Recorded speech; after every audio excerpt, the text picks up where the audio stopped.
Hey friends, welcome to the Horror Sleep. Almost 90% of you watching aren't subscribed. If you enjoy these true park ranger horror stories, hit that subscribe button and leave a like. It really helps the channel. Oh, and where are you watching from tonight? Let me know in the comments. Have you ever encountered something that defied your logic? Something so wrong that your brain refused to accept what your eyes were showing you? I'm talking about the kind of thing that makes you wonder if the world has turned upside down, or if you're losing your mind. Because in the summer of 2019, while working as a park ranger in the Florida Everglades, that's exactly what happened to me and my partner Brady. Let me tell you, what started as a routine call about a missing fisherman turned into something that still keeps me up at night. It was something that made me realize the swamp doesn't always follow the rules we thought we knew. I'm Dane Salazar, and I've been a ranger at Everglades National Park for going on 8 years now. Most people think of Florida. They picture beaches and theme parks and tourists in Hawaiian shirts. But the Everglades? That's a different world entirely. It's over 1.5 million acres of sawgrass marshes, mangrove forests, and slow-moving water that stretches as far as you can see. The locals call it the River of Grass, and once you're out there, you understand why. It's beautiful in a way that makes you feel small, ancient in a way that reminds you humans are just visitors here. The wildlife out there doesn't mess around either. We've got alligators that'll grow longer than a car, pythons thick as your thigh that were never supposed to be here in the first place, and enough mosquitoes to carry off a small child if they work together. Then there's the water itself, dark as coffee from all the tannins leaching out of the vegetation, hiding everything below the surface. You could be standing 3 feet from a 12-foot gator and never know it until it's too late. But despite all that, or maybe because of it, I love this place. There's something about the Everglades that gets under your skin if you let it. The way the light filters through the cypress canopy at dawn, turning everything gold and green. The sound of wading birds calling across the flats at sunset. The absolute silence you get deep in the interior, where the only thing you hear is your own heartbeat and the occasional splash of something moving through the water. I work out of the Flamingo Visitor Center on the southern tip of the park, right where the freshwater meets Florida Bay. It's remote down there, really remote. The nearest town worth mentioning is Homestead, about 40 miles north, and even that's a stretch to call a town. Most days it's just me, Brady, and whatever tourists or fishermen happen to be passing through. We handle everything from lost hikers to boat accidents to the occasional idiot who thinks it's a good idea to feed the alligators. Brady Colson is my partner, and he's been at this even longer than me. 15 years he's been working the Everglades, and before that he did a stint with Florida Fish and Wildlife. The man knows these wetlands like most people know their own backyard. He can tell you which channels flood first during hurricane season, where the best fishing holes are, and which trails are too dangerous to hike after dark. He's got this weathered look about him, all sun-worn skin and squinting eyes, the kind of face that's spent too many years staring into bright water. Brady's also got this way of talking that's half storyteller, half philosopher. He'll go on about the swamp like it's a living thing, like it's got moods and intentions. I used to think he was just being poetic, you know, the way people who've spent too much time alone in the wilderness start talking to trees. But after what happened that summer, I'm not so sure anymore. It was late July, middle of the wet season, when the afternoon thunderstorms roll in like clockwork, and the humidity sits on you like a wet blanket. Brady and I were wrapping up a morning patrol near 9 Mile Pond when dispatch radioed us. A fisherman had called in worried about his buddy who'd gone out before dawn and hadn't come back.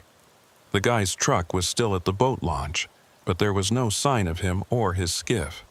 Now, missing persons calls aren't uncommon out here. The Everglades is a maze of channels and mangrove islands, and it's easy to get turned around if you don't know what you're doing. Most times we find folks a few hours later, embarrassed but fine, usually after their GPS died or they ran out of gas. But something about this call felt different. Maybe it was the way dispatch said the man's friend seemed genuinely scared, or maybe it was just the heat getting to me. Either way, we headed straight for the boat launch. When we got there, we found the fisherman who'd made the call, a nervous-looking guy named Pete, standing next to a blue F-150. He was maybe 50, with a beer gut and a faded Marlin's cap, and he kept wringing his hands like he was trying to squeeze water out of them. His friend was named Marcus, he told us, and Marcus knew these waters well. They'd been fishing out here together for 20 years, but when Marcus didn't show up at their meeting spot that morning, Pete got worried and drove back to check the launch. "His truck's right there," Pete said, pointing at a white Chevy 2 spots down. "Boat trailer's empty. He went out, that's for sure. But Marcus, he don't just disappear. He knows these waters better than anyone." Brady asked Pete when he'd last seen Marcus, and Pete said the previous evening. They'd made plans to fish separate spots and meet up around 10 that morning to compare catches. When Marcus didn't show, Pete figured maybe he'd found a good spot and lost track of time. But by noon, when there was still no sign of him, Pete started getting concerned. "Did you try calling him?" I asked. Pete nodded. "Straight to voicemail. His phone's probably dead. Marcus never remembers to charge the damn thing." Brady and I exchanged a look. If Marcus was an experienced fisherman, chances were he was fine, just caught up in a good run of snook or redfish and lost track of time. But you never know. Heat stroke, gator attack, boat malfunction. Any number of things could go wrong out here. We needed to start looking. We got Pete's statement, took down Marcus's description and what kind of boat he was in, a 16-foot aluminum skiff with a blue stripe, and then headed back to get our patrol boat ready. Brady said we'd start with the channels Marcus usually fished and work outward from there. The man had 3 favorite spots, according to Pete, all within a few miles of the launch. The afternoon sun was brutal as we headed out, the kind that bakes right through your hat and makes your shirt stick to your back. The water was smooth as glass, reflecting the sky so perfectly you couldn't tell where one ended and the other began. We followed the main channel out past the mangrove islands, our boat's wake spreading behind us in perfect symmetry. Brady cut the engine as we approached the first spot Pete had mentioned, a bend in the channel where a creek emptied into deeper water. It was the kind of place fish liked to congregate, waiting in the current for food to wash down. We drifted for a bit, scanning the shoreline and calling Marcus's name. Nothing. No boat, no answer, just the sound of birds and the gentle lap of water against our hull. We checked the second spot with the same result. By then it was pushing 3 in the afternoon and the thunderheads were building to the west, towering columns of white and gray that meant we had maybe an hour before the rain hit. Brady suggested we check the third location, a section of shoreline where the mangroves gave way to sawgrass marsh, and then call it if we didn't find anything. That's when things started feeling off. We rounded a bend in the channel, and suddenly the water changed. It got darker, more turbid, and there was this smell in the air, like rotting vegetation mixed with something else I couldn't quite place. The birds had gone quiet too, which was strange. Usually, you can't shut them up out here, herons and egrets and ibis all calling back and forth. But right then, it was dead silent except for our engine. Brady noticed it too. I saw him straighten up in his seat, his eyes scanning the shoreline with a new intensity. He throttled down until we were barely moving, just ghosting along through the dark water. That's when I saw it. There, on a narrow mud bank where the sawgrass met the water, was Marcus's boat. It was pulled up halfway onto the shore, its bow resting in the mud. The boat was empty, no fishing gear visible, no sign of Marcus. But what really got my attention was what was on the bank next to it. Footprints. They started right at the boat, clear impressions in the soft mud, and led away from the water toward the sawgrass. I could see where Marcus had stepped out of the boat, his boots leaving deep tracks. He'd taken maybe 5 or 6 steps up the bank, and then they just stopped. I'm not talking about the tracks fading or getting washed away. I mean, they ended, abruptly, mid-stride, like Marcus had taken a step and then just vanished into thin air. Brady brought us alongside the abandoned boat and killed our engine. The silence rushed in, thick and heavy. We sat there for a moment, both of us staring at those impossible tracks. "You seeing what I'm seeing?" Brady finally asked, his voice low. I nodded. "Unless I'm going crazy, yeah." We secured our boat and carefully made our way up onto the bank. The mud was soft, the kind that sucks at your boots with every step, and I was conscious of not disturbing the scene more than necessary. Whatever had happened here, we needed to preserve it. Up close, the footprints were even more disturbing. They were clear as day, Marcus's boot treads pressed deep into the mud, each one distinct and obvious. You could see where he'd planted his right foot, then his left, then his right again, stepping away from his boat in a straight line toward the sawgrass.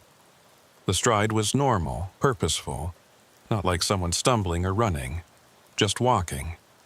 And then, right where the sawgrass started, they stopped. The last print was complete, the full boot impression, toe and heel. But there was no next step, no scuff marks, no slide, no indication that Marcus had jumped or lunged forward. Just that one footprint, and then virgin mud stretching off into the grass. Brady knelt down beside the final track, studying it carefully. I watched him reach out like he was going to touch it, then pull his hand back. He straightened up and looked at me, and I saw something in his eyes I'd never seen before. Not fear, exactly. More like recognition, like he'd seen something like this before and remembered something he'd rather forget.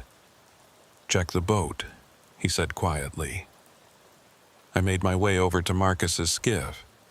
It was exactly how you'd expect to find a fishing boat. Rod holders, a cooler, a tackle box. The cooler was still closed, and when I opened it, I found it half full of ice and a couple of sandwiches wrapped in plastic. Marcus's tackle box was secured in its usual spot, and his rods were laid across the gunnels. His keys were in the ignition. Everything was there. Everything except Marcus. I called out to Brady. "Nothing unusual, looks like he just stepped out for a minute." Brady was still examining the shoreline, walking slowly along the water's edge. He stopped at a cluster of broken reeds a few feet from the last footprint and crouched down. "Dane, come look at this." I walked over, careful to stay on the parts of the bank that didn't have tracks. Brady was pointing at the reeds. At first I didn't see what he was looking at, but then he shifted his position and I caught it. The reeds weren't broken. They were cut. Not cleanly, like someone had used scissors or a knife, but cut nonetheless. The ends were too uniform, too precise to be from natural damage. It looked like something had sliced through them with enough force to sever them, but clean enough that you'd almost miss it if you weren't looking closely. "What the hell would do that?" I asked. Brady shook his head. He stood up and surveyed the area, his jaw tight. "I don't know, but we need to call this in. This isn't just a missing person anymore." He was right. This was something else entirely, something that didn't make sense according to any logic I understood. A man doesn't just vanish mid-step, and reeds don't cut themselves. We were looking at a scene that violated basic cause and effect, and that scared me more than any alligator or snake ever could. Brady radioed back to dispatch while I took photos of everything with my phone. The footprints, the boat, the cut reeds, the surrounding area. I wanted documentation because I had a feeling people were going to have a hard time believing this. Hell, I was standing right there looking at it, and I was having a hard time believing it. Dispatch said they'd send a team out, but it would take a while to get someone from the main station down to our location. In the meantime, we were to secure the scene and see if we could find any sign of where Marcus had gone. Brady acknowledged and signed off. "So," I said, looking around at the empty marsh, "where do we even start?" Brady stared at that last footprint for a long moment. When he spoke, his voice had a strange quality to it, like he was thinking out loud more than talking to me. In all my years out here, I've seen a lot of strange things. Boats found spinning in circles with nobody aboard. Fish kills that happen overnight with no explanation. Stretches of water where your compass stops working right. The Everglades. It's old. Older than people. And sometimes, he trailed off, seeming to catch himself. Then he shook his head and looked at me directly. "We'll search the sawgrass. He's got to be in there somewhere. Maybe he jumped or fell, and the wind smoothed over the tracks somehow." I didn't believe that explanation, and I could tell Brady didn't either. But what else were we going to do? We grabbed our gear from the patrol boat, flashlights, first aid kit, water, and started into the sawgrass. If you've never walked through sawgrass, let me tell you it's exactly as much fun as it sounds. The stuff grows tall, sometimes over your head, and the edges of the blades are sharp enough to cut skin if you're not careful. It's called sawgrass for a reason. The ground underneath is typically muck, the kind that's neither solid land nor open water, but something in between, and every step is a gamble whether you'll sink to your ankle or your knee. We pushed forward slowly, calling Marcus's name, sweeping our flashlights side to side even though it was still daylight. The grass closed in around us, cutting off the sight of the water behind us, and suddenly I understood why people get lost so easily out here. Without a clear line of sight to something, anything, you lose all sense of direction almost immediately. We'd gone maybe 30 yards when Brady stopped abruptly. I nearly walked into him from behind. "You hear that?" he whispered. I froze and listened. At first, I didn't hear anything except the rustle of wind through the grass. But then I caught it. A sound like breathing, but too deep, too slow to be human. It seemed to come from everywhere and nowhere at once, resonating through the marsh. "What is that?" I asked, keeping my voice low without really knowing why. "The swamp," Brady said. "Breathing." I remembered him talking about that before. How the Everglades has this rhythm to it, the way water flows and ebbs, the way gases bubble up from the decaying vegetation below. But I'd never actually heard it like this, so distinct and deliberate. We stood there for another moment. Then Brady started forward again. "Come on, he's got to be close." But after another 20 minutes of searching, we hadn't found anything. No more tracks, no disturbed vegetation, no sign that Marcus had ever passed through here. It was like the man had simply ceased to exist the moment his foot touched down in that last print. The sky was getting darker now, the thunderheads finally moving in, and the first drops of rain started to fall. Brady decided we should head back to the boats before the storm hit full force. We could come back with more people and better equipment once the weather cleared. As we made our way back through the sawgrass, that breathing sound got louder. I tried to convince myself it was just the wind, just the natural sounds of the marsh, but there was something rhythmic about it, something almost purposeful that made the hair on my arms stand up. We emerged from the grass to find our boats exactly where we'd left them. Marcus's skiff sat there too, rain now spattering on its metal hull, still empty. Those footprints were already starting to fill with water, the edges softening, and I realized that in another hour, they'd probably be gone completely. Brady and I stood there in the rain, both of us looking at that scene, trying to make sense of what couldn't be made sense of. Finally, Brady spoke. "We'll come back tomorrow, with dogs, maybe, infrared if we can get it. Someone from search and rescue who knows what they're doing." I nodded, but I had this sinking feeling that it wouldn't matter. Marcus was gone in a way that finding him wasn't going to fix. Something had happened on this mud bank, something that didn't follow the normal rules, and the Everglades had swallowed him up without leaving so much as a ripple.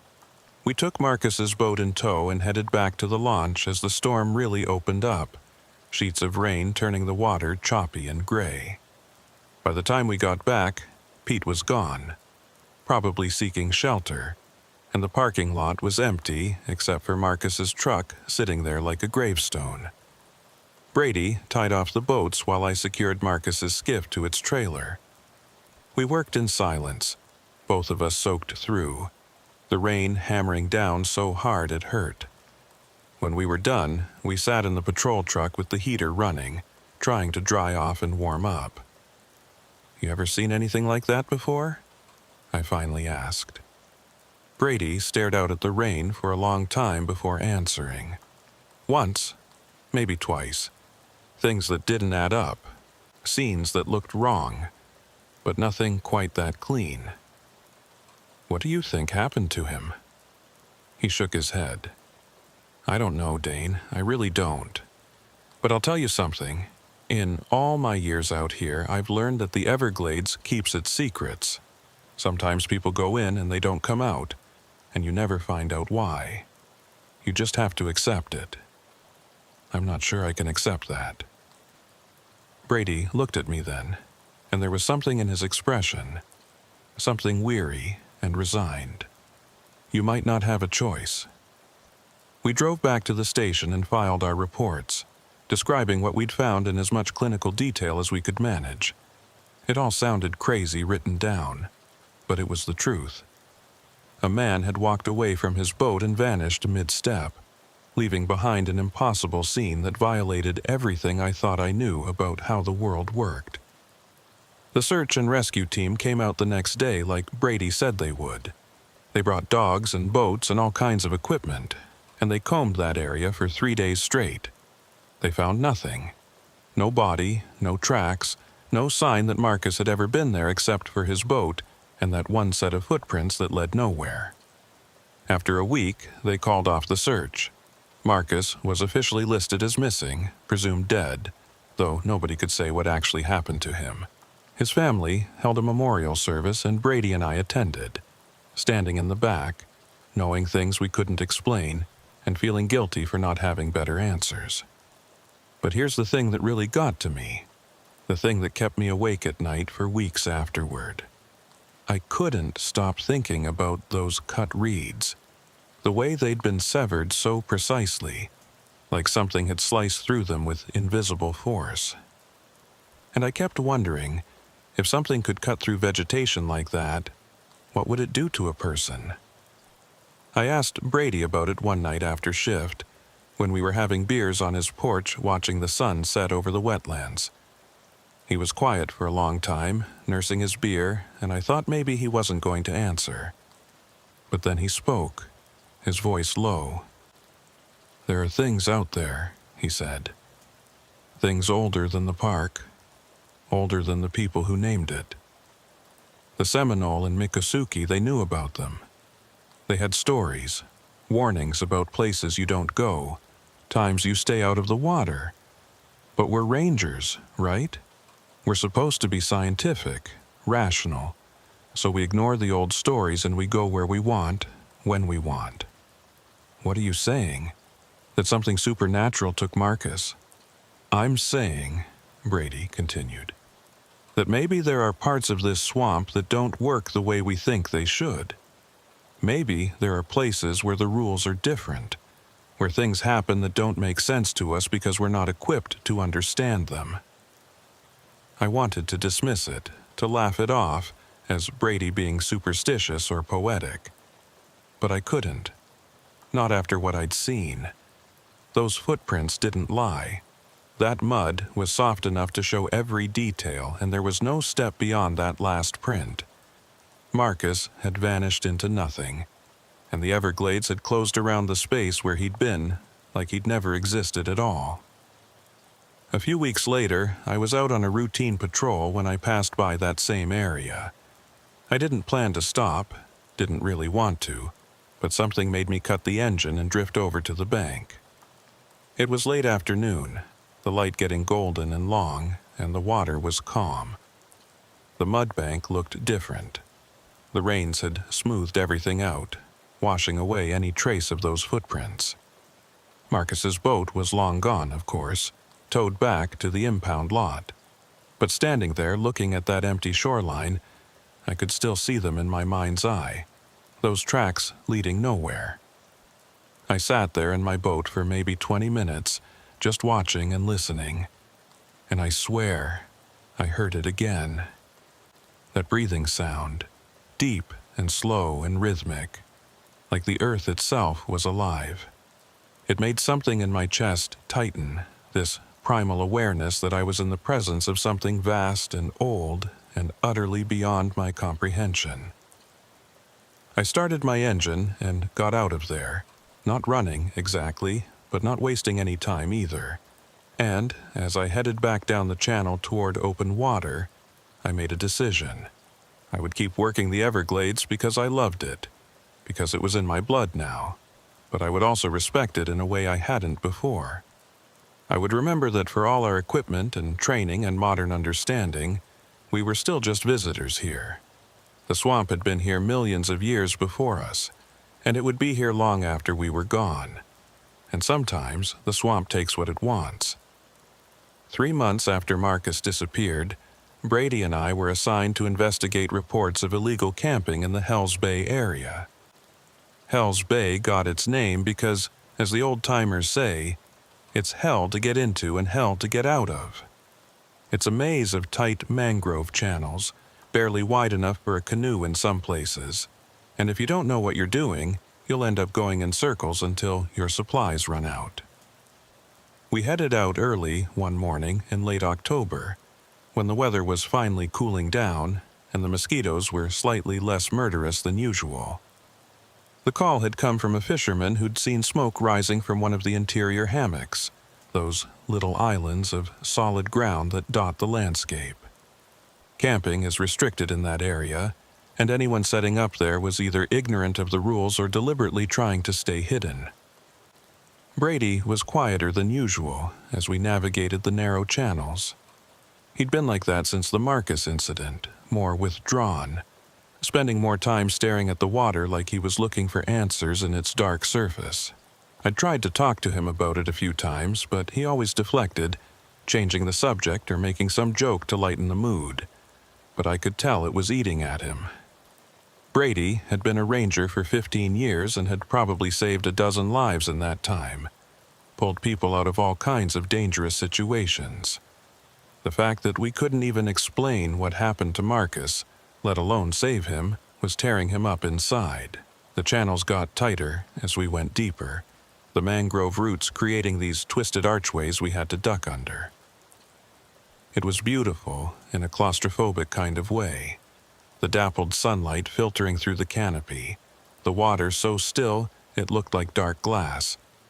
But there was also something oppressive about it, the way the vegetation closed in, the way sound seemed to get swallowed up by the green walls around us.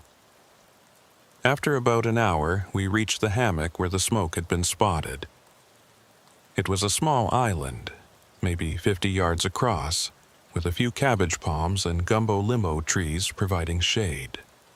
We pulled our boat up onto the shell beach and immediately saw signs of occupation.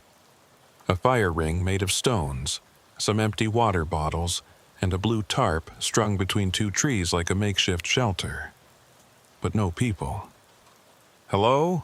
Brady called out. "Park rangers. If someone's here, we need to talk to you." No answer, just the buzz of insects and the distant call of an osprey. We walked around the small island, looking for whoever had been camping there. The campsite looked recently used, the fire ring still had warm ash in it, and there was food stored in a plastic container hanging from a tree branch. Smart move that keeps the raccoons and possums from getting into it. Whoever was camping here knew what they were doing. But as we searched, I started noticing other things. Strange things. There were marks carved into some of the tree trunks, symbols that didn't look like any graffiti I'd ever seen. They were crude but deliberate, these intersecting lines and circles that formed patterns.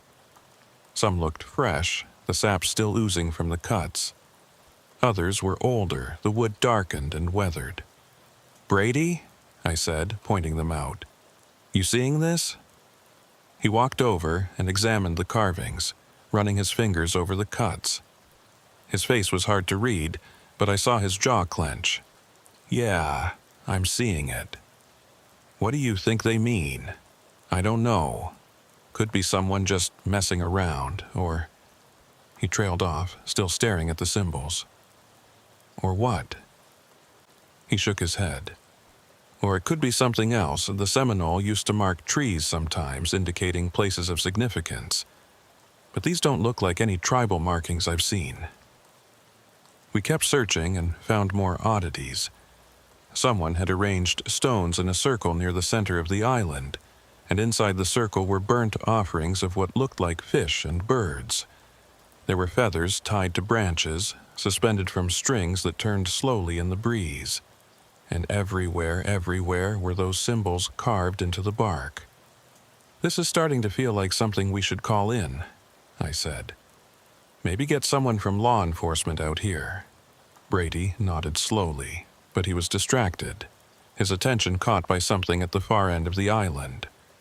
I followed his gaze and saw what looked like a path leading into the mangroves, a narrow channel of water barely wide enough for a kayak. "That shouldn't be there," Brady said. "What do you mean?" "I mean, I've been to this hammock before, a few years back. There was no channel there. It was solid mangrove wall." He walked toward it, and I followed. Up close, it was clear that someone had created this path by cutting away mangrove roots and branches. The cuts were recent, some of the wood still white and fresh. The channel curved away into the vegetation, disappearing from sight after just a few yards. "Should we follow it?" I asked, though part of me really didn't want to. Brady stood there for a long moment, weighing the decision. Finally, he said, "We should at least see where it goes. Could be relevant to whoever's been camping here." We went back to get our boat and carefully nosed it into the narrow channel. It was tight, the mangrove roots scraping along our hull, and we had to use paddles instead of the motor to avoid getting tangled. The water here was even darker than usual, almost black, and had that sulfur smell you get from decomposing vegetation. The channel twisted and turned, never quite visible more than a few yards ahead. It reminded me of a tunnel, the mangrove canopy closing overhead and blocking out most of the sunlight. It was cooler in there, and quiet in a way that felt wrong. Even the insects seemed muted. After maybe 10 minutes of slow paddling, the channel opened up into a small clearing, and that's when we saw him. A man sat in a kayak in the center of the clearing, completely motionless. He was facing away from us, his paddle resting across the kayak. He wore a dark green shirt and a wide-brimmed hat, and for a second I thought it was another ranger. But something about the way he sat so perfectly still made my skin crawl. "Excuse me," Brady called out. "Sir, we're park rangers. We need to talk to you." The man didn't move, didn't turn around, didn't acknowledge our presence in any way. Brady and I exchanged a glance. I could see the tension in his shoulders, the way his hand moved slightly closer to the radio on his belt. "Sir," Brady tried again, louder this time. "Can you hear me?" Still nothing. The man sat there like a statue, his kayak drifting slowly in a lazy circle. "This is really weird," I muttered to Brady. "Yeah," he agreed. "I'm gonna paddle closer, see if he's okay. Could be heat stroke or something. You stay here with the boat." Before I could argue, Brady climbed out into his own kayak that we'd been towing behind the boat and started paddling toward the man. I watched him close the distance. Maybe 20 feet. 15. 10. And then the man moved. It wasn't a normal movement. Not the way someone would turn their head or shift position. It was like he was pulled, yanked around by invisible strings, his whole body rotating at once to face Brady. Even from where I was, I could see Brady flinch backward, his paddle splashing in the water. The man's face was wrong, I could tell that even from a distance. The proportions weren't quite right. The features slightly too angular, too sharp, and his eyes, they were too dark, like someone had pushed holes in paper where his eyes should be. "Brady!" I shouted, starting to paddle our patrol boat forward. But Brady was already backpedaling, literally his kayak paddle churning water as he tried to put distance between himself and that thing. Because it wasn't a man, not really. The longer I looked at it, the more obvious that became. It was shaped like a man, dressed like a man, sitting in a kayak like a man would. But something about it was fundamentally off, wrong in a way that made my lizard brain scream danger. The thing tilted its head at an impossible angle, still staring at Brady. Then, slowly, deliberately, it raised one hand and pointed at him. That's when I saw that its fingers were too long, each one extending maybe 3 or 4 inches beyond what they should, ending in points that looked almost like claws. "Get out of there!" I yelled. Brady didn't need telling twice. He spun his kayak around and paddled hard back toward me, and I had the patrol boat's engine roaring to life even as he approached. Behind him, the thing in the kayak remained motionless again, hand still pointing, that wrong-angled head still cocked to the side. Brady practically threw himself into the patrol boat, leaving his kayak behind, and I gunned the engine, reversing us back down that narrow channel as fast as I dared. The mangrove roots scraped and tore at our hull, but I didn't care. I just wanted to get out of there. We burst back into open water near the hammock, both of us breathing hard. Brady was pale, his hands shaking as he gripped the sides of the boat. "What the hell was that?" I gasped. "I don't know," Brady said, his voice tight. "But did you see its face? Did you see those hands?" I nodded. That wasn't human. "No," Brady agreed. "It definitely wasn't." We sat there for a minute, getting our bearings, trying to process what we'd just seen. My mind was racing, trying to find a rational explanation. A person in a costume? Some kind of weird hermit who'd been living out here too long? But neither of those explanations fit. The wrongness of that thing wasn't something a costume could create. It was fundamental, like looking at a photograph that's been slightly out of focus. You know something's wrong, even if you can't quite articulate what. "We need to report this," I said finally. "Get more people out here. Figure out what that was." Brady nodded, but he looked troubled. Yeah, we should." He paused, then added, "But who's going to believe us? We just radioed in that we found some kind of, creature, thing? Pretending to be a person?" He had a point. It sounded insane. Hell, I'd seen it, and I was questioning my own sanity. "We'll show them the campsite," I said. "The symbols, the offerings, maybe that'll help." So we went back to the hammock and took photographs of everything. The carvings, the stone circle, the feathers, all of it. We also collected some of the carved stones and a few of the feathers as evidence. Then we called it in, reporting what we'd found and requesting backup. We didn't mention the thing in the kayak, not yet. We'd save that for the face-to-face debriefing. 2 other rangers showed up about an hour later, along with a couple of law enforcement officers from Florida Fish and Wildlife. We walked them through the campsite, showing them everything we'd documented. They took it seriously, making their own photographs and notes, discussing whether this was some kind of pagan ritual site or just someone's weird art project. One of the Fish and Wildlife guys, a grizzled officer named Torres, asked if we'd seen whoever had made the camp. Brady and I looked at each other. Then Brady said, "We saw something. Through that channel there." He pointed to the cut path. But it's better if you see for yourself. Torres raised an eyebrow. Okay, let's take a look. So we went back, all 5 of us, cramming into 2 boats and paddling down that narrow channel again. My heart was hammering the whole way, and I kept expecting to round a corner and see that thing with its 2 long fingers and wrong-angled head. But when we reached the clearing, it was empty. No kayak, no figure, just dark water and silent mangroves. Torres looked at us questioningly. So, what exactly did you see? Brady described it as accurately as he could. The man who wasn't a man, the wrong proportions, the pointing finger. But I could see Torres's expression shift from professional interest to polite skepticism. By the time Brady finished, Torres was nodding in that way people do when they're humoring you. Heat stroke, Torres said finally.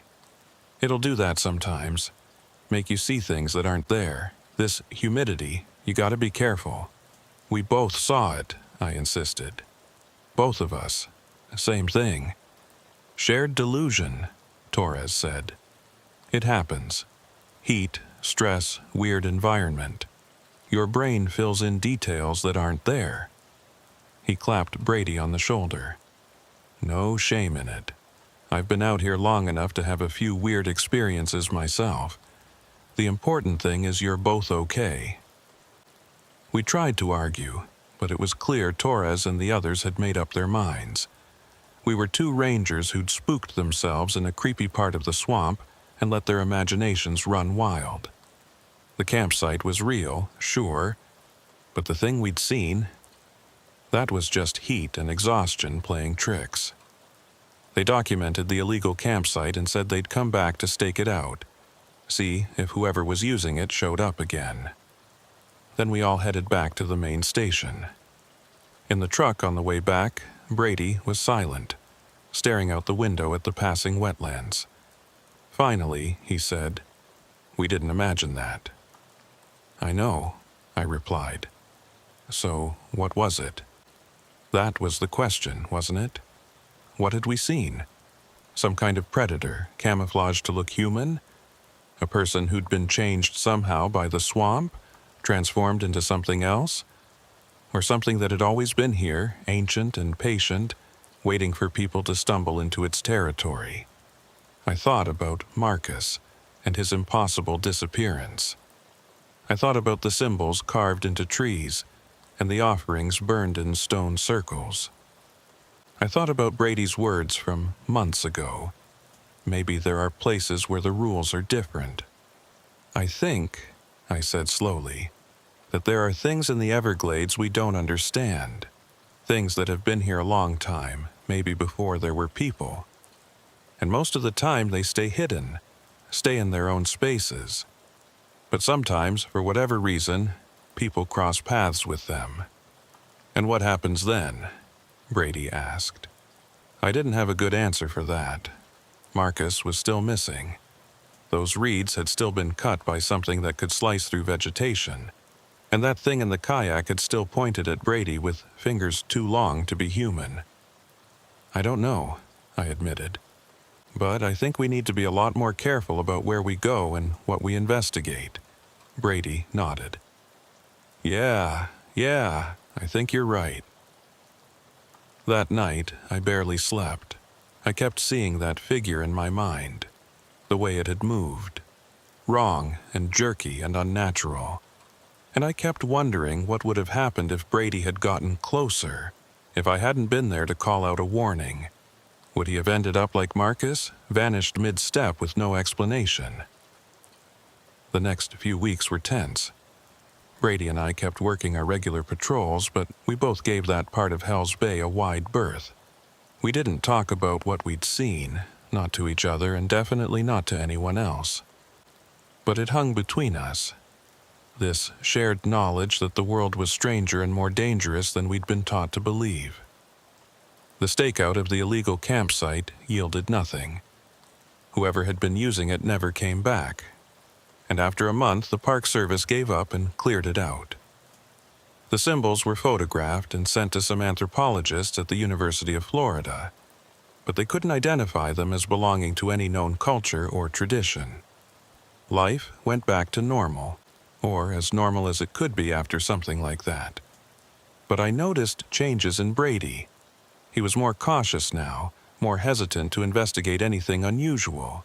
He'd stop and listen more often, scanning the tree line or the water's surface like he expected to see something lurking there. And sometimes, late at night when we were back at the station, I'd catch him staring at old maps of the Everglades, tracing the channels with his finger like he was looking for something. One evening, a few months after the Hells Bay incident, we were out on a routine sunset patrol when Brady suddenly cut the engine. We'd been running along the edge of a mangrove island, heading back to base, when he just stopped. "You hear that?" he asked. I listened. At first I didn't hear anything unusual, just the normal sounds of the swamp settling in for evening. But then I caught it. That same deep, rhythmic breathing we'd heard near where Marcus disappeared. "Yeah," I said quietly. "I hear it." We sat there in the growing darkness, listening to the Everglades breathe. And I realized that Brady was right about this place. It was alive in a way that went beyond just the animals and plants that lived here. The swamp itself had a presence, an awareness, and we were just tiny creatures moving through its vastness, hoping it didn't notice us too much. "Sometimes," Brady said softly, "I wonder if Marcus found something out there. Something he wasn't supposed to see, and the swamp took him for it." "You think the swamp is conscious? Like it can make decisions?" "I don't know what I think anymore," Brady admitted. "But I know there are rules here. Old rules that we don't understand. And when you break them, even accidentally, there are consequences." He started the engine again and we continued toward the station, but his words stayed with me, resonating in a way that made me uneasy. Rules we don't understand. Consequences for breaking them.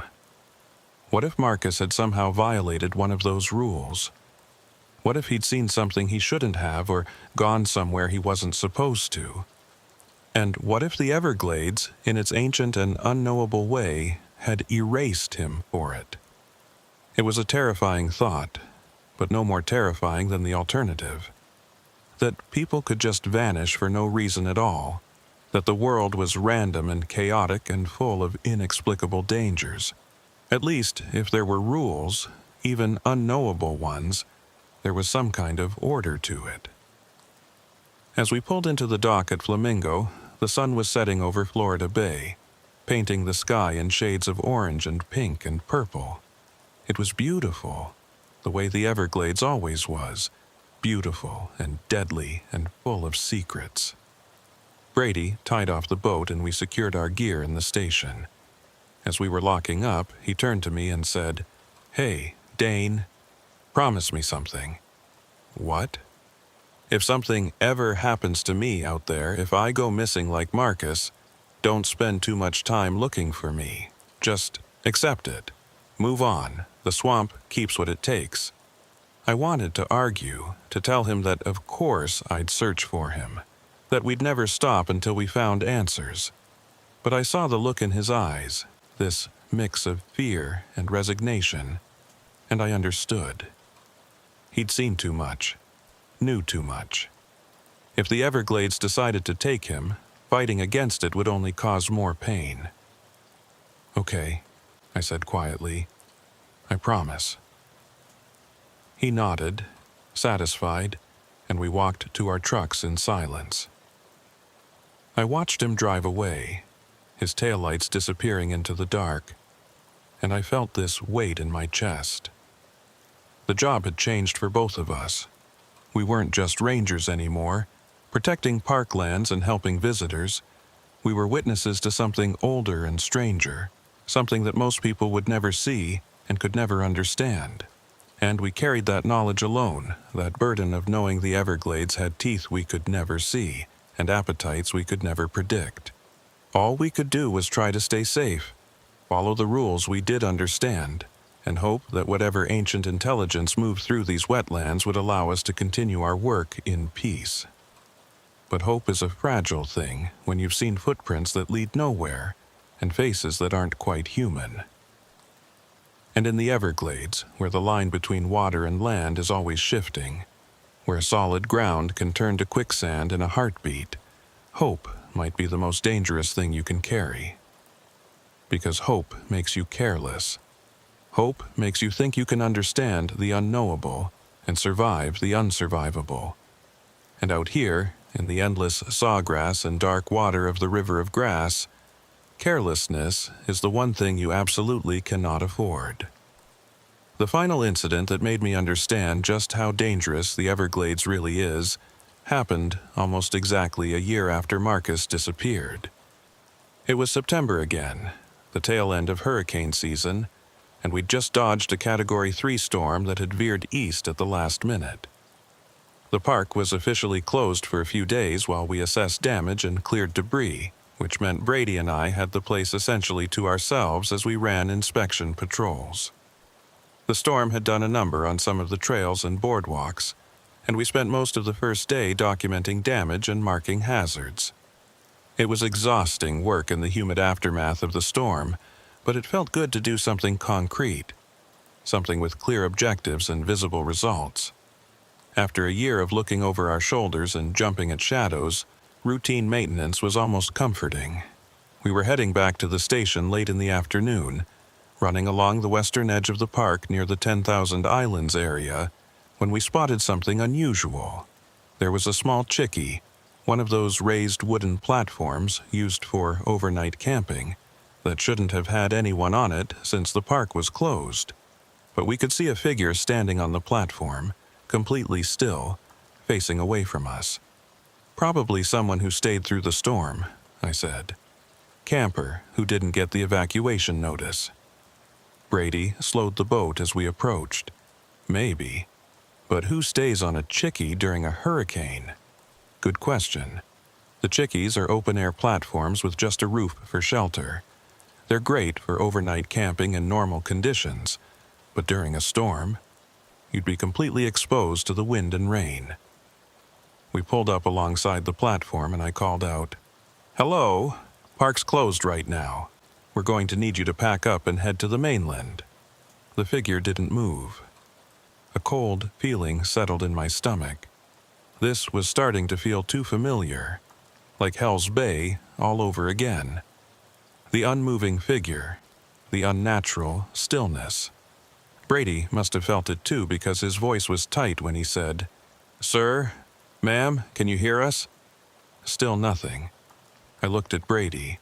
"Want me to go up there?" He hesitated, then shook his head. "No, we'll both go. And Dane, keep your radio ready." We secured the boat and climbed up onto the chickie platform. It was maybe 12 feet square, just enough room for a couple of tents or sleeping bags. But there was no camping gear visible. No packs or coolers or anything you'd expect to see. Just that one figure standing at the far edge, looking out over the water. As we got closer, I could see it was a man, dressed in what looked like old-style ranger uniform. The same dark green shirt and brown pants we wore, but cut in a vintage style I'd only seen in historical photos. He was tall, broad-shouldered, and completely motionless. "Excuse me," Brady said, his voice carefully controlled. "We need to talk to you." The man slowly turned around, and I recognized him. It was Marcus, but it wasn't. The face was similar, the right general shape and features, but the eyes were wrong. Too dark, too deep, like the thing in the kayak, and his skin had this odd quality to it, almost waxy, like it wasn't quite real. "Brady," I whispered. "That's—" "I know," he cut me off. "I see it." Not Marcus smiled at us, and that was somehow worse than anything else. The smile was too wide, showing too many teeth, and it didn't reach those dark, wrong eyes. "Rangers," not Marcus said, and his voice was like his smile, almost right but fundamentally wrong. The pitch wavered, too high in some syllables, too low in others. "I've been waiting." "Waiting for what?" Brady asked. His hand was on his radio now. "Waiting for you to understand," not Marcus said. He took a step closer and I instinctively backed up. "The swamp has rules, ancient rules, rules that predate your laws and boundaries and park services." "Where's Marcus?" I demanded. "The real Marcus. What did you do with him?" Not Marcus tilted his head in that same impossible angle we'd seen before. "He broke the rules. He saw what he shouldn't have seen. He went where he shouldn't have gone, and now he's part of the swamp. Like he always should have been." "What does that mean?" Brady's voice was shaking now, anger mixing with fear. "It means," not Marcus said, "that the Everglades is hungry. It's always been hungry. And sometimes it takes back what the land has given. Sometimes it reclaims the people who think they own it." He took another step forward, and now we could see that his feet weren't quite touching the platform. He was hovering maybe an inch or two above the wood, defying gravity in a way that made my brain hurt to process. "You've been lucky," not Marcus continued. "Both of you. You've walked the edge of understanding without falling over. You've seen what others have missed, but luck runs out, Rangers. Eventually, everyone pays the toll." "What toll?" I asked, though part of me didn't want to know the answer. Not Marcus's smile grew wider. "The toll for trespassing. For thinking you can map and measure and control what was never meant to be controlled. The Everglades existed before you, and it will exist after you. All you are is food for the swamp, fuel for the endless hunger." Brady had his radio out now, backing toward the edge of the platform. "We're leaving, right now, and we're bringing back help. Are you?" not Marcus asked. He raised one hand, and just like before, his fingers were too long, ending in those claw-like points. "Or will you end like Marcus? Footprints that lead nowhere, stories that no one believes." And then he moved. It was like watching a film skip frames. One second he was standing at the far end of the platform, the next he was right in front of Brady, those two long fingers reaching for his face. Brady stumbled backward, and would have fallen off the platform if I hadn't grabbed his arm. The radio clattered from his grip, bouncing once on the wood before dropping into the water below. Not Marcus laughed, and the sound was like wind through hollow reeds, empty and cold. "Run," he said. "Run, little Rangers. Back to your station, back to your boats. Tell your stories that no one will believe. But know this, the swamp is watching, always watching, and when you break the rules, we'll come for you." We didn't need telling twice. Brady and I scrambled off that platform, nearly falling into the boat in our haste to get away. I had the engine roaring before we were properly seated, and we tore away from that chickie going way too fast for the debris-filled water. Behind us, not Marcus stood on the platform, still smiling that terrible smile, still hovering above the wood. And then, as we watched, he simply dissolved. Like smoke caught in wind, his form broke apart and scattered, individual pieces drifting away until there was nothing left but empty platform and darkening sky. We didn't speak the whole way back to the station. What was there to say? We'd just been threatened by something wearing the face of a missing person. Something that could teleport and defy gravity and probably do a whole lot worse if it wanted to. Something that represented the Everglades itself, or at least some ancient power that lived within it. When we finally reached the station, we sat in the boat for a long time, both of us shaking, both of us trying to process what had just happened. The sun was setting, painting everything in shades of red and orange that seemed almost too vibrant, too alive. "We have to quit," Brady said finally. "We can't keep working here, not after this." I wanted to disagree, wanted to say we were being irrational, letting fear drive us away from jobs we loved. But I couldn't. Because he was right. We'd crossed some invisible line, seen too much, understood too much. And whatever ancient intelligence moved through the Everglades had marked us for it. Yeah, I agreed quietly. Yeah, I think you're right. We filed our reports that evening, documenting the storm damage and the state of the Chickie. We didn't mention not Marcus or the threat or any of it. What would be the point? No one had believed us about the thing in the kayak. They sure as hell wouldn't believe this. Brady put in his resignation the next day, 2 weeks' notice, citing family health issues that needed his attention. It was a lie, but a believable one, and no one questioned it. I followed suit a few days later, saying I'd gotten a job offer closer to my hometown that I couldn't pass up. The truth was, we were running. Running from something we couldn't fight, couldn't understand, couldn't even properly explain to anyone else. We were running because the alternative was staying and waiting for the swamp to decide we'd broken one rule too many. On our last day, Brady and I took one final patrol together. We didn't talk much, just ran our usual routes, checking familiar landmarks and trails. It was bittersweet, saying goodbye to a place that had been such a huge part of our lives. Despite everything that had happened, I still loved the Everglades. I still found it beautiful and fascinating and like nowhere else on Earth. But beauty could be deadly, and fascination could be fatal. As we were heading back to Flamingo for the last time, the sun low on the horizon, Brady suddenly cut the engine. We drifted in the middle of a wide channel surrounded by sawgrass that stretched to every horizon. "Listen," he said. I listened, and I heard it. That breathing sound, deep and rhythmic. The sound of the swamp itself inhaling and exhaling, but this time it seemed louder, more pronounced, like the Everglades was saying goodbye. Or maybe warning us not to come back. "We did good work here," Brady said after a while. "Helped a lot of people. Saved some lives. That counts for something, right?" "Yeah," I agreed. "It definitely counts. But we also saw things, learned things, and maybe that's why we're getting out alive. Because we learned when to walk away."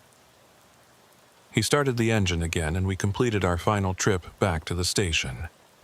We turned in our badges and keys, cleaned out our lockers, said goodbye to the other rangers who had no idea why we were really leaving. And then we drove away from Everglades National Park, leaving behind the sawgrass and dark water and ancient secrets. That was 3 years ago. I'm working as a ranger now at a small state park in North Carolina. Nothing like the Everglades. It's mountains and forests and clear streams, completely different ecosystem. Safer, more predictable.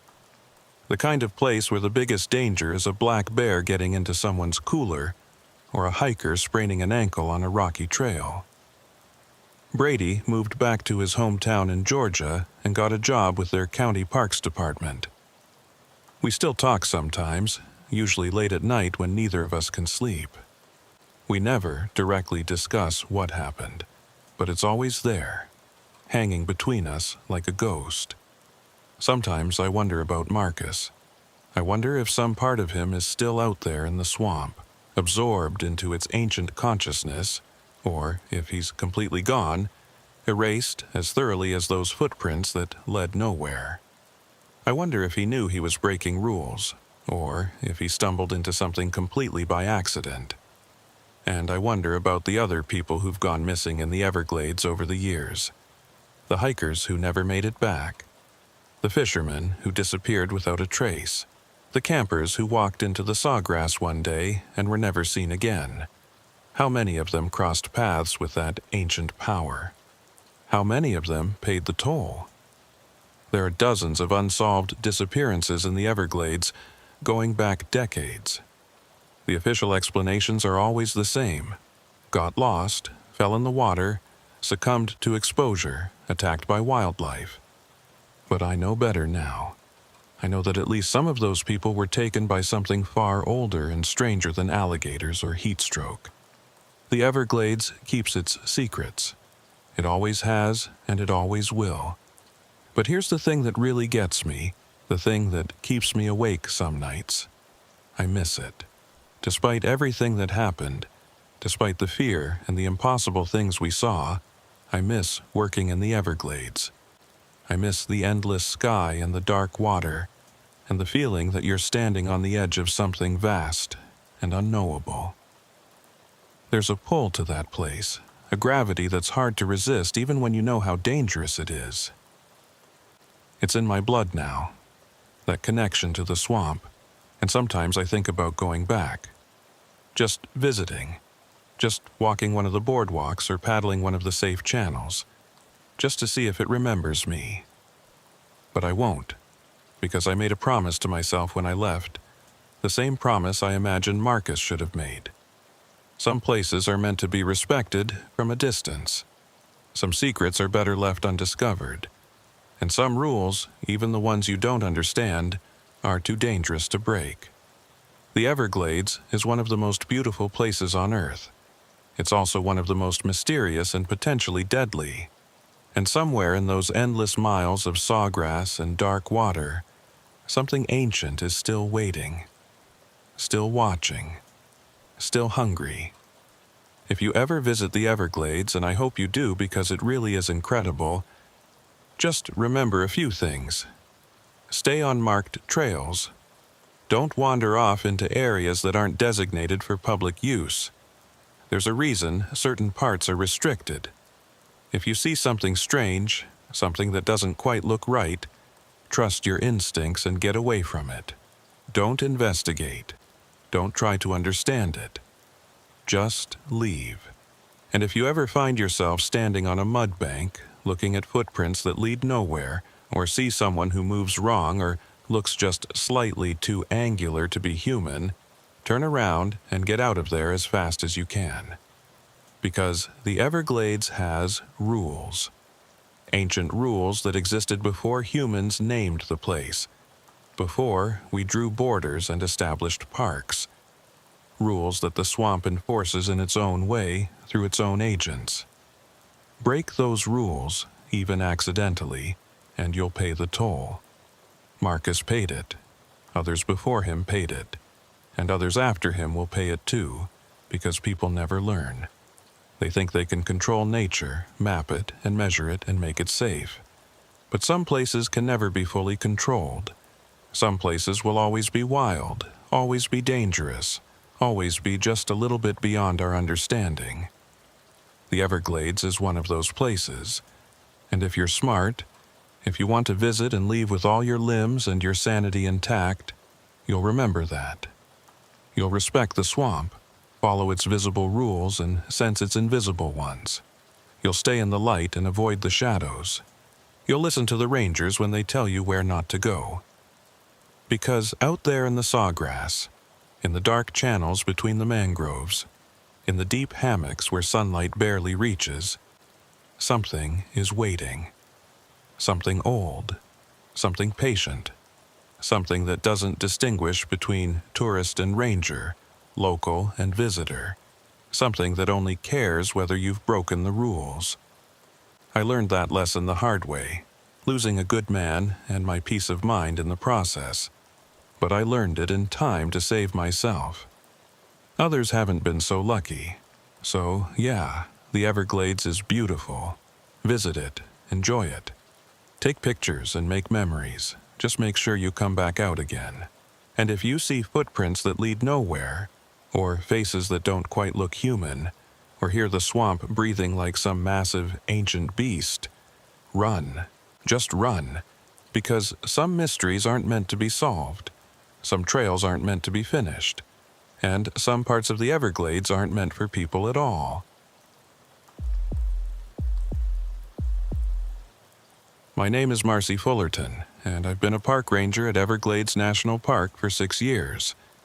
In that time, I've pulled tourists out of water they had no business being in, relocated alligators that wandered too close to visitor centers and dealt with more heat exhaustion cases than I can count. I thought I'd seen everything this swamp could throw at me. I was wrong. It started on a Tuesday morning in March 2022, during that perfect window between winter and the brutal summer heat when the Everglades is at its most beautiful. I was assigned to do an early inspection of the Anhinga Trail, one of the most popular boardwalk trails in the park. The trail winds through Taylor Slough, offering visitors guaranteed wildlife sightings, alligators sunning themselves on the banks, anhingas spreading their wings to dry, herons stalking through the shallows with patient precision. I arrived at the trailhead around 6:30 in the morning, before the visitor center opened, before the first tourists would start trickling in. The air was thick with humidity, and mist was rising from the dark water in ghostly columns. Early morning is my favorite time in the Everglades. There's a quality to the light, a stillness to the water, that makes you understand why people call this place magical. I started my walk along the elevated boardwalk, checking for any damage from the previous night's rain, looking for loose boards or broken railings, making sure everything was safe for the day's visitors. The wood was still wet, slick with moisture, and my boots squelched slightly with each step. I was maybe a quarter mile down the trail when I saw it. A backpack, sitting dead center in the middle of the boardwalk, positioned so perfectly it looked like someone had carefully measured and placed it there. It was a nice pack, too, one of those expensive hiking models with compression straps and multiple compartments, the kind serious outdoor enthusiasts use. But it was completely covered in mud. Not just a little dirty. I mean caked, covered, dripping with thick black mud that oozed down its sides and pooled on the clean wooden boards beneath it. The mud was still wet, fresh enough to glisten in the morning light, and even from 10 feet away I could smell it. That distinctive sulfur stench of deep marsh sediment, the kind that comes from places where water sits stagnant for months, where organic matter decomposes and creates pockets of anaerobic bacteria. I stopped walking and just stared at it. Something about the scene felt immediately wrong, though it took my brain a moment to catch up with my instincts. The boardwalk around the pack was spotless. Not just clean, it was bone dry despite the morning dew and last night's rain. There wasn't a single mud track, not a smear, not a footprint. Nothing to indicate how this mud-covered backpack had gotten there. Just clean, dry wooden planks stretching in both directions, and this one impossibly dirty object sitting in the center like a grotesque centerpiece. "Hello?" I called out, my voice sounding too loud in the quiet morning. "Did someone leave a backpack here?" No answer. The trail ahead of me curved away into the mist. Behind me, the boardwalk stretched empty back toward the trailhead. I was completely alone. I approached the pack slowly, my hand instinctively moving to the radio on my belt. As I got closer, the wrongness of the scene became more apparent. The mud coating the pack wasn't uniform. It was thickest at the bottom, as if the pack had been standing upright in deep muck, but it covered every surface, every strap, every zipper. And it was cold. I could feel the chill radiating from it even before I touched it. I pulled on a pair of gloves from my duty belt and knelt down next to the pack. Up close, I could see details in the mud. There were handprints where someone had gripped the straps, clear enough to make out the ridge patterns of fingerprints, but something about them made my skin crawl. The proportions weren't right. The fingers seemed too long, each digit extending maybe half an inch beyond what it should. The palm was too narrow, the thumb positioned at a slightly wrong angle. They were human handprints, but human in the way that an AI-generated image of hands is human. Almost right, but fundamentally off in ways that triggered an instinctive unease. I pulled out my phone and started taking photographs. Whatever this was, I wanted documentation before I touched anything else. I photographed the pack from multiple angles, zoomed in on the handprints, captured the contrast between the muddy pack and the spotless boardwalk. Then I grabbed the shoulder strap, bracing myself for the weight, and carefully lifted the pack. It was heavy, definitely loaded with gear. But as I raised it and the bottom came free from the wood with a wet sucking sound, I saw something that made me freeze. The boardwalk underneath was completely dry. Not just dry. The wood was lighter in color, like it had been protected from weathering. There was a perfect outline where the pack had been sitting, and inside that outline the boards looked almost new, unblemished by the years of foot traffic and weather that had darkened the surrounding wood to a deep gray-brown. I set the pack down on the railing and stared at that impossible dry patch. My mind was trying to find a logical explanation, trying to make the physics work. If the pack had been sitting there overnight in the rain, covered in wet mud, the wood underneath should have been soaked. Waterlogged. Darker than the rest of the boardwalk, not lighter, but it was bone dry. So dry it felt warm to the touch when I ran my gloved hand across it.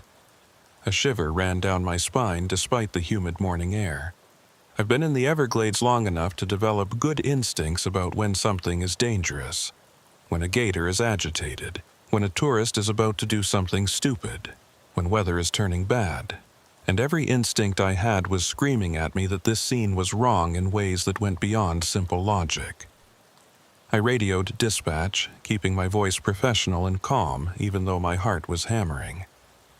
Dispatch, this is Fullerton on Anhinga Trail. I found an abandoned backpack, heavily soiled with marsh mud. Unusual circumstances requesting guidance. The response came back crisp and routine. Copy that, Fullerton. Secure the item and bring it to Lost and Found. Log the location and time of discovery. Copy, will do. But first I needed to see what was inside. I unzipped the main compartment slowly, half expecting something horrible.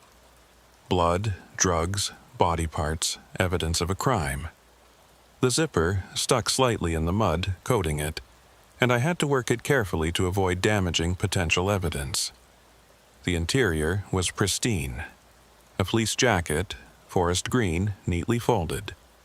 A first aid kit in a clear plastic case, unopened and fully stocked. A headlamp with fresh batteries. A water bottle, about half full. A plastic container with trail mix, the kind you buy pre-packaged at gas stations. A park map, still crisp and uncrumpled. A rain jacket in a stuff sack. Everything you'd pack for a day hike in the Everglades. None of it touched by the mud that coated the exterior. The inside of the pack was clean and dry. The items organized and carefully arranged. The zippers had seals, sure, but they weren't waterproof.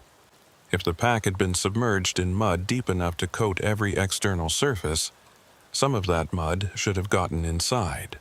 Water should have seeped in. The map should have been damp at least. But everything was perfectly dry and clean. I checked the front pocket and found a wallet. Florida driver's license for a man named David Brennan, age 41, from Miami. The photo showed a fit-looking man with a close-cropped beard and friendly eyes. In the wallet I found 2 credit cards, $83 in cash, and 3 business cards identifying David Brennan as a senior software engineer at a tech company in Coral Gables. I radioed dispatch again and gave them the name, asking if anyone matching that description had checked in at any of the visitor centers. While I waited for a response, I continued examining the contents. Everything was standard hiking gear, well-maintained and relatively new. Nothing unusual except for the mud coating the exterior. Dispatch came back. Negative on David Brennan. No check-ins at any visitor centers today or in the past week. No vehicles registered to that name in any of our parking lots. Running a broader search now. I acknowledged and continued my inspection. The more I looked, the less sense it made. I pulled out the water bottle and examined it. Half full, as I'd noted, but the bottle itself showed signs of use. Slight scratches on the exterior, wear marks on the lid. This wasn't a prop or a planted item. This was someone's actual hiking bottle. The food in the trail mix container was fresh. I could see chocolate chips that hadn't melted or bloomed, nuts that looked recently packaged. The first aid kit had an expiration date of June 2024. Everything suggested this pack had been prepared recently, maybe even that morning. But then, how had it gotten completely covered in deep marsh mud while sitting on a dry boardwalk with no tracks leading to or from it? I secured the pack, carefully avoiding smearing the handprints in the mud, and continued my patrol of the rest of the trail. Everything else was normal. Alligators in their usual spots. A great blue heron fishing near the observation platform. The boardwalk in good repair, showing no other anomalies. When I got back to the Royal Palm Visitor Center with the pack, my supervisor, a veteran ranger named Tom Kowalski, took one look at it, and his expression shifted from curiosity to puzzlement. Tom had been working the Everglades for 23 years. He'd seen everything from boat crashes to lost hikers to the aftermath of Hurricane Andrew. Nothing much surprised him anymore, but as he walked around the muddy backpack I'd set on a table in our office, his frown deepened with each observation. "This is deep marsh mud," he said, touching it with gloved fingers. "The kind from way out in the interior. See the color? That black? And the smell? That's anaerobic decomposition. This came from somewhere the water doesn't move. Nowhere near the Anhinga Trail." "I know," I said. "And you said it was sitting on dry boardwalk?" "Completely dry. I have photos." I pulled out my phone and showed him. The contrast was stark in the photographs. Wet, muddy pack on pristine dry wood. Tom studied the photos, zooming in, his frown becoming more pronounced. "That's not possible. The wood under it should be soaked." It wasn't.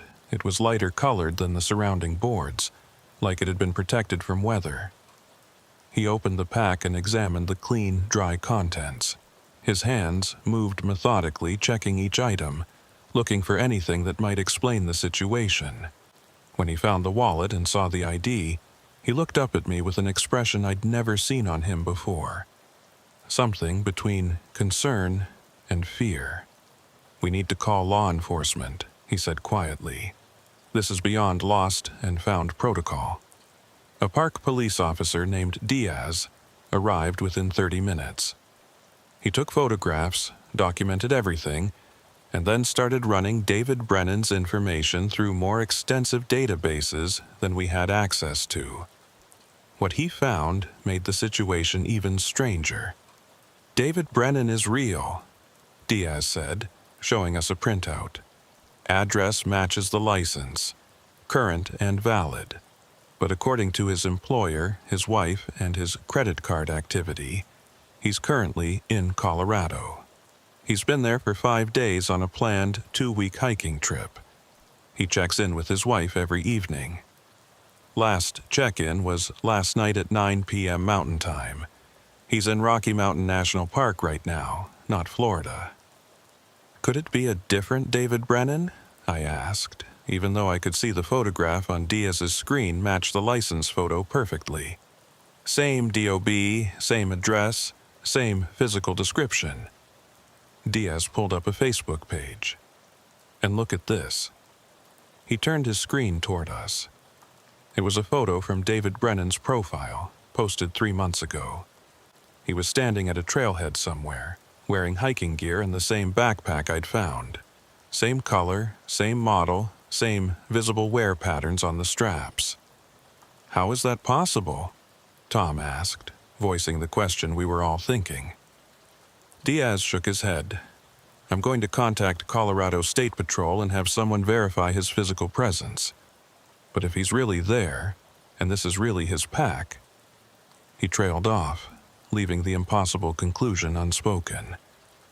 If David Brennan was in Colorado with his backpack, then how was his backpack here, covered in Everglades mud, containing his wallet and all his gear? Diaz took the pack as evidence, carefully bagging the muddy exterior separately from the clean contents.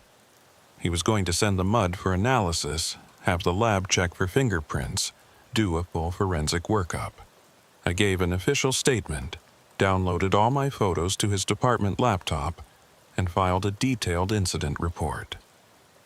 "This stays quiet for now," Diaz said as he was leaving. "Until we figure out what's going on, we don't want to cause unnecessary panic. Could be some kind of elaborate prank. Could be identity theft with really weird staging. Let's see what the lab says." But even as he said it, I could tell he didn't believe it. None of us did. This wasn't a prank. Pranks don't create perfect dry spots on wet wood. Pranks don't transport objects 1,000 miles and coat them in location-specific mud while leaving their interiors pristine. Something else was happening. Something that violated the natural laws I'd spent 6 years assuming were inviolable. That night, I couldn't sleep. I kept thinking about those handprints in the mud. The 2 long fingers, the 2 narrow palms. The pattern of the prints suggested someone had gripped the pack with both hands, but the hand size and shape were identical on both sides. Like the same hand had gripped it twice, or like something with 2 right hands had carried it. And I kept coming back to the same question. Why? If something had the ability to transport objects across space, to take a backpack from Colorado and place it in the Everglades, why would it? What was the purpose? What was it trying to accomplish? The next morning, I was back on the Anhinga Trail doing my regular patrol. Tom had suggested I take a day off, but I'd refused. I needed to understand what had happened. I needed to see if there were any other anomalies I'd missed. The trail was busy with early morning visitors by the time I arrived. A group of photographers were setting up their tripods near the gator pond. A family with young children was excitedly pointing at an anhinga drying its wings. Everything was normal. Tourist brochure perfect. I walked the entire loop twice, checking every section carefully. No more muddy backpacks. No other signs of disturbance. Just another beautiful morning in the Everglades. But as I was completing my second loop, approaching the spot where I'd found the pack, I noticed something I'd missed before. There was a gap in the vegetation beside the boardwalk. Not a natural gap, but a place where the sawgrass and cattails had been pushed aside or broken, creating a narrow corridor leading away from the trail into the marsh. I leaned over the railing, trying to see where the gap led. It extended maybe 20 feet before the vegetation closed in, but I could see disturbed mud at the water's edge. And in that mud, I could see prints, not boot prints, not animal prints, something else. I radioed for backup and waited. When Tom arrived 15 minutes later, I showed him the gap and the prints. He studied them through binoculars for a long moment before speaking. "We need to go look at those. The marsh is too deep here," I said. "We'd need waders, and we should probably wait for—" "No," Tom interrupted. "If those prints are what I think they might be, we need to document them now before the tide shifts or rain washes them away." We went back to the visitor center and geared up properly. Chest waders, poles for testing depth, waterproof bags for our phones and radios. Tom brought a casting kit for making molds of the prints. We told the other rangers where we were going and estimated we'd be back in an hour. The marsh looked different from ground level than from the elevated boardwalk. The sawgrass towered over us, creating corridors and rooms, blocking out much of the sky. The water was dark, stained the color of tea by tannins leaching from decaying vegetation, and it was impossible to see what was beneath the surface. We moved slowly, testing each step before committing our weight, following the gap in the vegetation. It led away from the boardwalk in a fairly straight line, as if something had moved with purpose rather than wandering randomly. After about 50 feet, we reached the spot where I'd seen the prints. The mud here was soft, almost liquid, and our waders sank in several inches with each step. But there in the mud, clear as day, were the prints I'd seen from the boardwalk. They weren't human. They were close. Same general size and shape. 5 digits, a heel and a ball. But the proportions were wrong in the same way the handprints had been wrong. Too long. Too narrow. The toe spread was wider than it should have been, and there was something about the depth of the prints that didn't match the size. They were too deep, like whatever made them weighed much more than its size suggested. And they were everywhere. Not just 1 or 2 prints, but dozens of them, overlapping and crisscrossing in the mud. Some led toward the boardwalk. Others led away, deeper into the marsh. They created a complex pattern that suggested multiple trips back and forth, or multiple entities moving in the same area. Tom was already working with his casting kit, carefully pouring liquid silicone into the clearest print. While he worked, I started taking photographs, documenting everything. The prints, the gap in the vegetation, the disturbed mud, all of it. "Marcy," Tom said quietly, "look at this." He was pointing to a spot a few feet from where he was making his cast. I waded over carefully, trying not to disturb any more of the mud than necessary. There, in the soft ground, was another print. But this one was different. It was human. A clear boot print. Looked like a hiking boot. The tread pattern still visible in the mud. And it was overlaid by one of the strange prints. Like something had stepped on top of where a human had walked. "David Brennan's boot," I said softly. Tom nodded grimly. "That's what I'm thinking." We found 3 more human boot prints as we searched the area, all of them overlaid or disturbed by the strange prints, all of them leading from the general direction of the boardwalk deeper into the marsh. Like someone had walked this way, and something had followed. We continued following the trail of prints deeper into the marsh, though every instinct I had was screaming that we should turn back. The water got deeper, the vegetation denser. We had to push through cattails and sawgrass, the sharp edges scraping against our waders.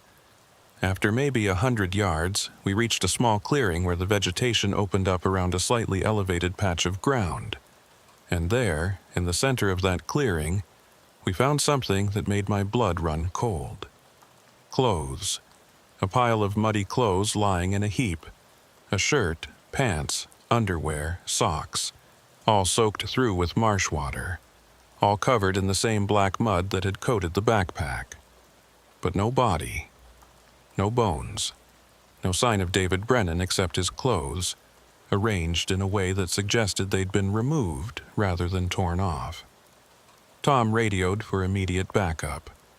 Full search and rescue team, police, crime scene investigators. Within an hour, the marsh around the Anhinga Trail was swarming with people and waders, all of them carefully searching for any sign of what had happened. They found more prints, more gaps in the vegetation, more disturbed mud. But they never found David Brennan, and the clothes, when they were sent to the lab, confirmed what we'd feared. They belonged to David Brennan. His DNA was on them, and according to the preliminary analysis, they'd been removed recently, within the last 48 hours. But David Brennan was in Colorado. The State Patrol had physically verified his presence there. They'd interviewed him face to face. He was alive and well, hiking in the Rockies with friends, completely unaware that his clothes and backpack were in the Everglades.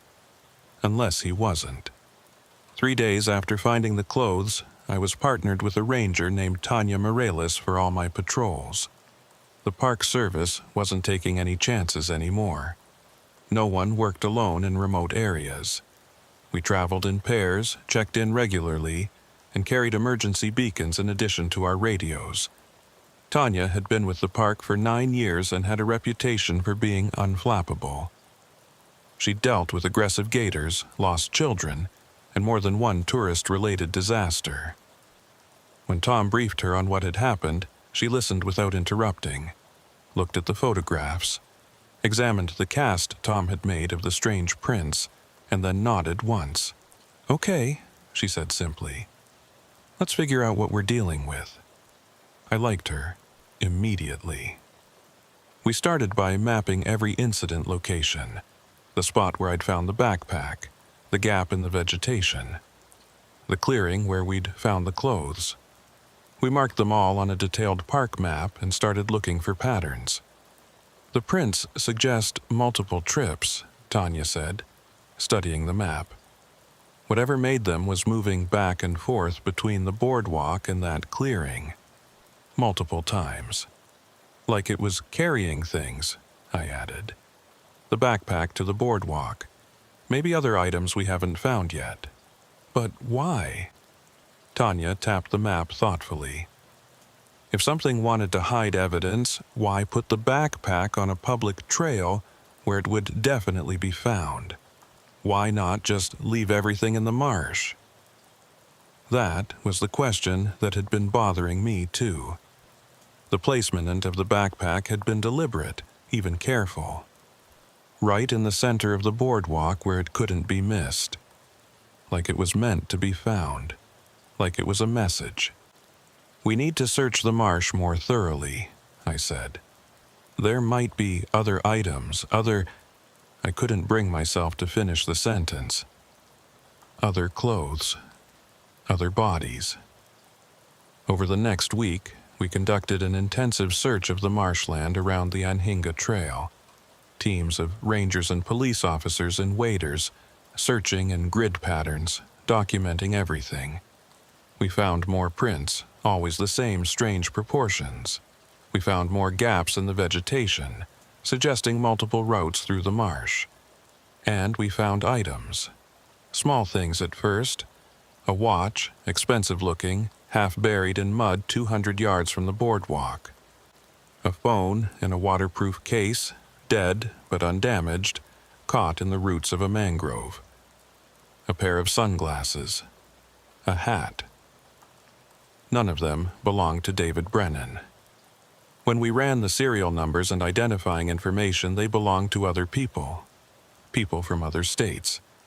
People who, when contacted, confirmed they were alive and well and had no idea how their possessions had ended up in the Everglades.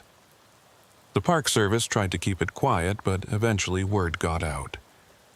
Local news picked up the story.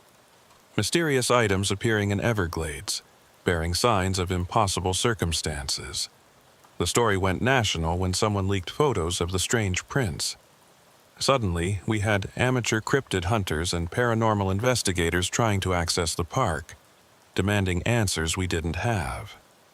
The park was closed to the public for 2 weeks, while investigators from multiple agencies tried to make sense of what was happening. Biologists examined the prints, comparing them to every known animal in the region. None matched. Anthropologists were consulted about the possibility of unknown tribes or communities living hidden in the marsh. They found the idea implausible given how thoroughly the Everglades had been mapped and studied. The leading theory, such as it was, centered on an elaborate hoax. Someone was planting items in the marsh, creating fake prints, staging scenes for unknown reasons. But that theory had holes. How were they getting items from people across the country without those people noticing? How were they creating prints that left forensic experts baffled? And most importantly, why? Tanya and I continued our patrols even after the park reopened. We walked the Anhinga Trail every morning, watching for any new anomalies.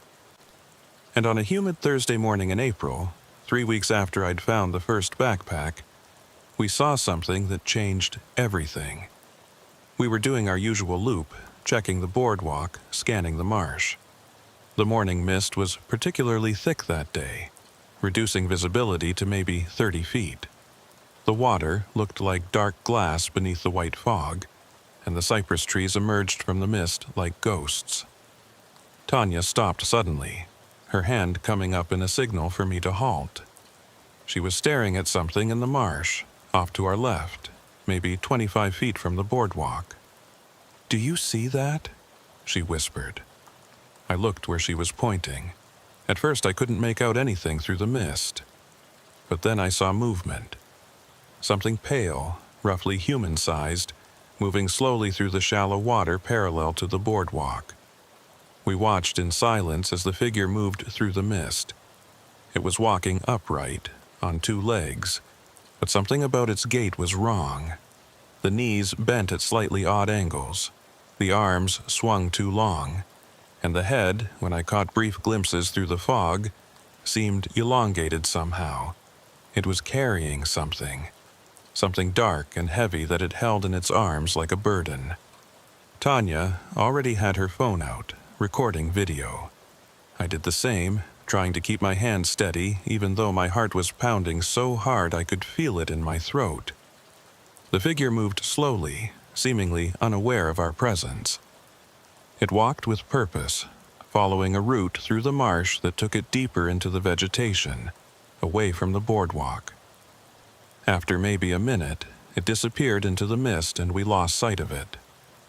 We stood there for a long moment, both of us breathing hard, both of us trying to process what we'd just seen. "Tell me you got that on video," I said. "I got it, but Marcy..." Tanya was staring at her phone screen, replaying what she'd recorded. "Look at this." I moved closer and watched the playback. The video was grainy from the mist and distance, but you could clearly see a bipedal figure moving through the marsh. Except something was wrong. The figure seemed to flicker in and out of visibility.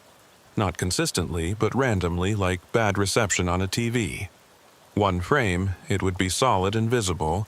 The next, it would be almost transparent, and then solid again. "What the hell?" I breathed. "I don't know. Equipment malfunction, maybe?" But Tanya didn't sound convinced. We checked my video. Same thing. The figure appeared and disappeared randomly throughout the footage. Never quite solid. Never quite real. We radioed it in immediately. Within 20 minutes, we had a full response team on site. Police, rangers, even a couple of wildlife officers with tranquilizer guns just in case. We showed them our videos, pointed out where we'd seen the figure, and then multiple teams spread out into the marsh to search. They found prints, fresh ones, in mud that was still wet and settling. The same strange prints we'd documented before, leading deeper into the marsh along exactly the route we'd seen the figure take. They followed the prints for over a mile, deeper than we'd searched before, into areas where the water got chest deep and the vegetation so thick you had to hack through it with machetes. The prints led to another clearing, this one larger than the first, on a raised shell mound that created a dry island in the surrounding marsh. And there they found more items, dozens of them. Personal belongings from people all over the country. Backpacks, clothes, phones, wallets, keys, even a few bicycles that had somehow been transported deep into the marsh. All of them muddy, all of them arranged in careful piles, like someone was sorting and categorizing them. But no people, no bodies, no sign of where these items' owners had gone. The lab analysis of the mud was completed around the same time. The results were confusing. The mud from the backpack matched mud samples from the deep marsh, but it also contained trace elements that didn't exist in the Everglades. Minerals and compounds that weren't found in Florida soil at all. When pressed, the lab techs admitted the composition didn't match anywhere in their databases. It was like marsh mud mixed with soil from somewhere else entirely, somewhere that didn't exist on any map. The Park Service brought in more experts, geologists, soil scientists, even a quantum physicist someone suggested might be able to explain the impossible aspects of what was happening. They all examined the evidence, studied the data, and ultimately admitted they had no explanations. Tanya and I watched all of this unfold with a growing sense of dread, because we'd seen something out there in the marsh. Something that moved wrong and flickered like a bad signal, and carried objects that didn't belong to it. And we both knew, even if we didn't say it out loud, that we were dealing with something that existed outside the normal rules of reality. Something that could reach across space and pull objects from one place to another. something that was collecting things from the human world for purposes we couldn't understand. The question was, what would it collect next? 1 week after the discovery of the collected items, I was alone in the ranger station late one evening, filing reports. Tanya had gone home an hour earlier, and I'd stayed to finish paperwork. The building was quiet, except for the hum of the air conditioning and the occasional creak of settling wood. I was deep in a report when I heard a sound that made me look up. A wet scraping, like something being dragged across wood. It came from the front of the building, from the public area near the visitor center entrance. I stood up slowly, my hand moving to the pepper spray on my belt. The visitor center had been closed for hours. No one should be in the building except me. "Hello?" I called out. "We're closed. You need to leave." No answer. Just that wet, scraping sound continuing steadily.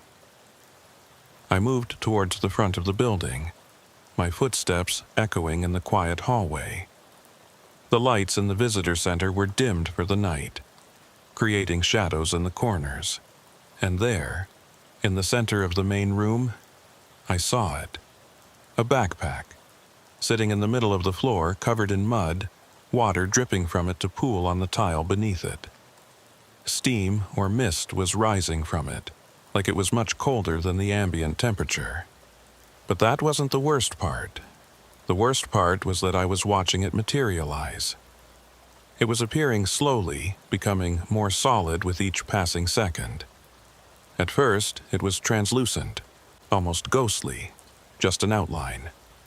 Then it gained substance, became more real, more present. The mud covering it dripped and oozed, splattering on the floor. And as it solidified, I could see handprints in the mud. Those same 2 long fingers, those same 2 narrow palms. I stood frozen, unable to move, unable to look away. The backpack finished materializing with a soft thump as it became fully solid, settling onto the floor with its weight. The mist around it dissipated, leaving just the muddy pack sitting in an impossible pool of swamp water in the center of a climate-controlled building. And then I saw movement in the shadows behind it. Something tall, something with too many joints in its limbs, something with a head that was the wrong shape, elongated and narrow like the fingers that had gripped the backpacks. It was watching me. I could feel its attention, focused and intense, even though I couldn't make out details in the shadows. We stayed like that for what felt like an eternity, but was probably only seconds. Me frozen by the door, it motionless in the shadows, the muddy backpack between us like an offering. Then it moved, not toward me, but sideways, melting back into the darker shadows at the edge of the room. I caught glimpses as it moved, 2 long limbs, skin that might have been pale or might have been something else entirely, hands with fingers that seemed to have too many segments. And then it was gone, just gone, like it had never been there. But the backpack remained, solid and real, and dripping mud onto our clean floor. I ran. I'm not proud of it, but I ran straight out of that building and didn't stop until I was in my truck with the doors locked and the engine running. My hands were shaking so hard I could barely grip the steering wheel. It took me 3 tries to get my phone out and call 911. By the time police arrived 20 minutes later, the backpack was still there. But the mud pool beneath it had spread, and in that mud were prints. Not footprints, handprints. Dozens of them, overlapping and smeared, covering the floor in a pattern that led from where the backpack sat to the wall, and then seemed to go through the wall, impossible as that should be. They searched the entire building. Every room, every closet, every possible hiding place. They found nothing except the backpack and the prints. The backpack belonged to a woman named Jennifer Torres from Austin, Texas. When police contacted her, she confirmed she was alive and well and sleeping in her own bed. She also confirmed that her backpack was in her front closet where she'd left it. When officers asked her to check, she did. and her backpack was exactly where she said it would be. She had 2 backpacks, both identical. One in her closet in Texas and apparently one in the Everglades National Park Visitor Center, covered in impossible mud.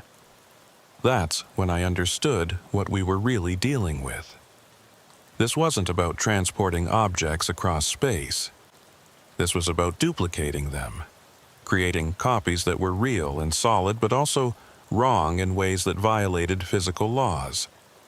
And if it could duplicate backpacks, what else could it duplicate? That question was answered 3 days later when Tom went missing. He'd been working a solo patrol on the Gumbo Limbo Trail, another boardwalk trail near Royal Palm. When he didn't check in at his scheduled time, we sent rangers to look for him. They found his truck in the parking lot, his radio and phone inside it. They found fresh boot prints on the trail. Tom's boots, confirmed by comparing them to prints he'd left in mud the previous week. They followed the prints along the boardwalk. The prints were normal at first, showing Tom's usual gait and stride, but about halfway through the trail loop, the prints started to change. They got deeper, like Tom was suddenly carrying extra weight. The stride became uneven, and then the prints led off the boardwalk into the marsh, through a gap in the vegetation that hadn't been there before. They found Tom's clothes in a clearing 200 yards into the marsh. His uniform, his boots, his watch, all of it folded neatly and stacked on a raised patch of ground. No sign of Tom himself, but they found other prints around the clearing, both human and those strange non-human ones, and in the soft mud they found something else. 2 sets of Tom's boot prints, walking side by side, leading away from the clearing deeper into the marsh. Like there were 2 Toms, one original, one copy, walking together into the swamp. The search for Tom lasted 3 weeks. They brought in teams from multiple agencies, used helicopters with thermal cameras, sent divers into the deeper channels. They never found him. But 1 month after he disappeared, Tom walked out of the marsh during a lightning storm. He emerged from the vegetation near the Anhinga Trail boardwalk, naked and covered in mud, while tourists watched in shock. He was disoriented, couldn't explain where he'd been or what had happened. He had no memories of the missing month, no injuries, no signs of trauma. Medical tests showed he was in perfect health, maybe even better health than before he disappeared. But something was wrong with him. Tanya noticed it first. "His eyes," she whispered to me while we were watching Tom being examined by paramedics. "Look at his eyes." I looked. At first, they seemed normal. Brown eyes, same as always. But when the light hit them at certain angles, they seemed to reflect wrong. Like there was something behind the iris, something dark and deep that shouldn't be there. And his proportions seemed slightly off. His fingers seemed a fraction of an inch longer than I remembered. His height seemed wrong by maybe an inch or 2. Nothing dramatic enough to be certain, but enough to trigger that same instinctive unease I'd felt when I first saw the handprints in the mud. Tom was evaluated by doctors, psychologists, and neurologists. They all declared him fit for duty. Whatever had happened to him in the marsh, he seemed to have survived it intact. He returned to work 2 weeks later, smiling and joking with his colleagues, claiming he couldn't remember anything about his disappearance. But Tanya and I watched him carefully, and we saw things that confirmed our fears. He moved slightly wrong sometimes, like he was still learning how his body worked. His joints bent at angles that were just barely off. He would forget common things like how to operate the coffee maker, then remember perfectly a complex procedure he'd learned years ago. And sometimes, when he thought no one was watching, his face would go completely blank, empty of any expression at all, like there was nothing behind it. We tried to talk to the supervisors, tried to explain our concerns, but we had no proof. Just feelings and observations that could be explained by trauma from his disappearance. We were told to give him time, to be supportive, to help him readjust. But we both knew the truth. The Tom who came back from the marsh wasn't the same Tom who went in. He was a copy, a duplicate, something that looked and sounded like Tom, but was fundamentally different. And he wasn't the only one. Over the next 2 months, 3 more rangers disappeared during solo patrols and then returned days or weeks later with no memories and slight but noticeable differences. A woman named Sarah, whose laugh sounded slightly wrong. A man named Marcus who forgot the names of people he'd worked with for years. A ranger named Diana, whose eyes reflected light like an animal's eyes in camera flashes. All of them returned slightly different. All of them passed medical and psychological evaluations. All of them went back to work, and on the surface, everything seemed normal.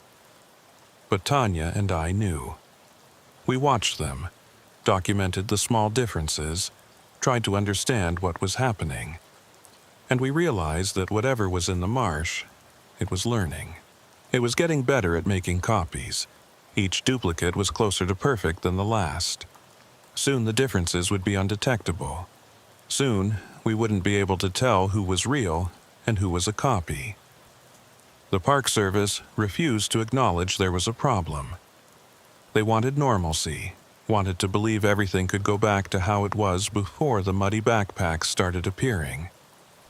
They discouraged talk about the disappearances, downplayed the strange finds in the marsh, and eventually banned solo patrols entirely without ever publicly explaining why. But the duplicates kept coming. Not just rangers now, but tourists. People who went on hikes and came back slightly different. Different enough that their families noticed, but not different enough to prove anything. They'd go to doctors and be declared healthy. They'd go to therapists and be told they were processing trauma. And gradually, slowly, more and more copies filtered out of the Everglades and back into the world. It's been 8 months since I found that first muddy backpack on the Anhinga Trail.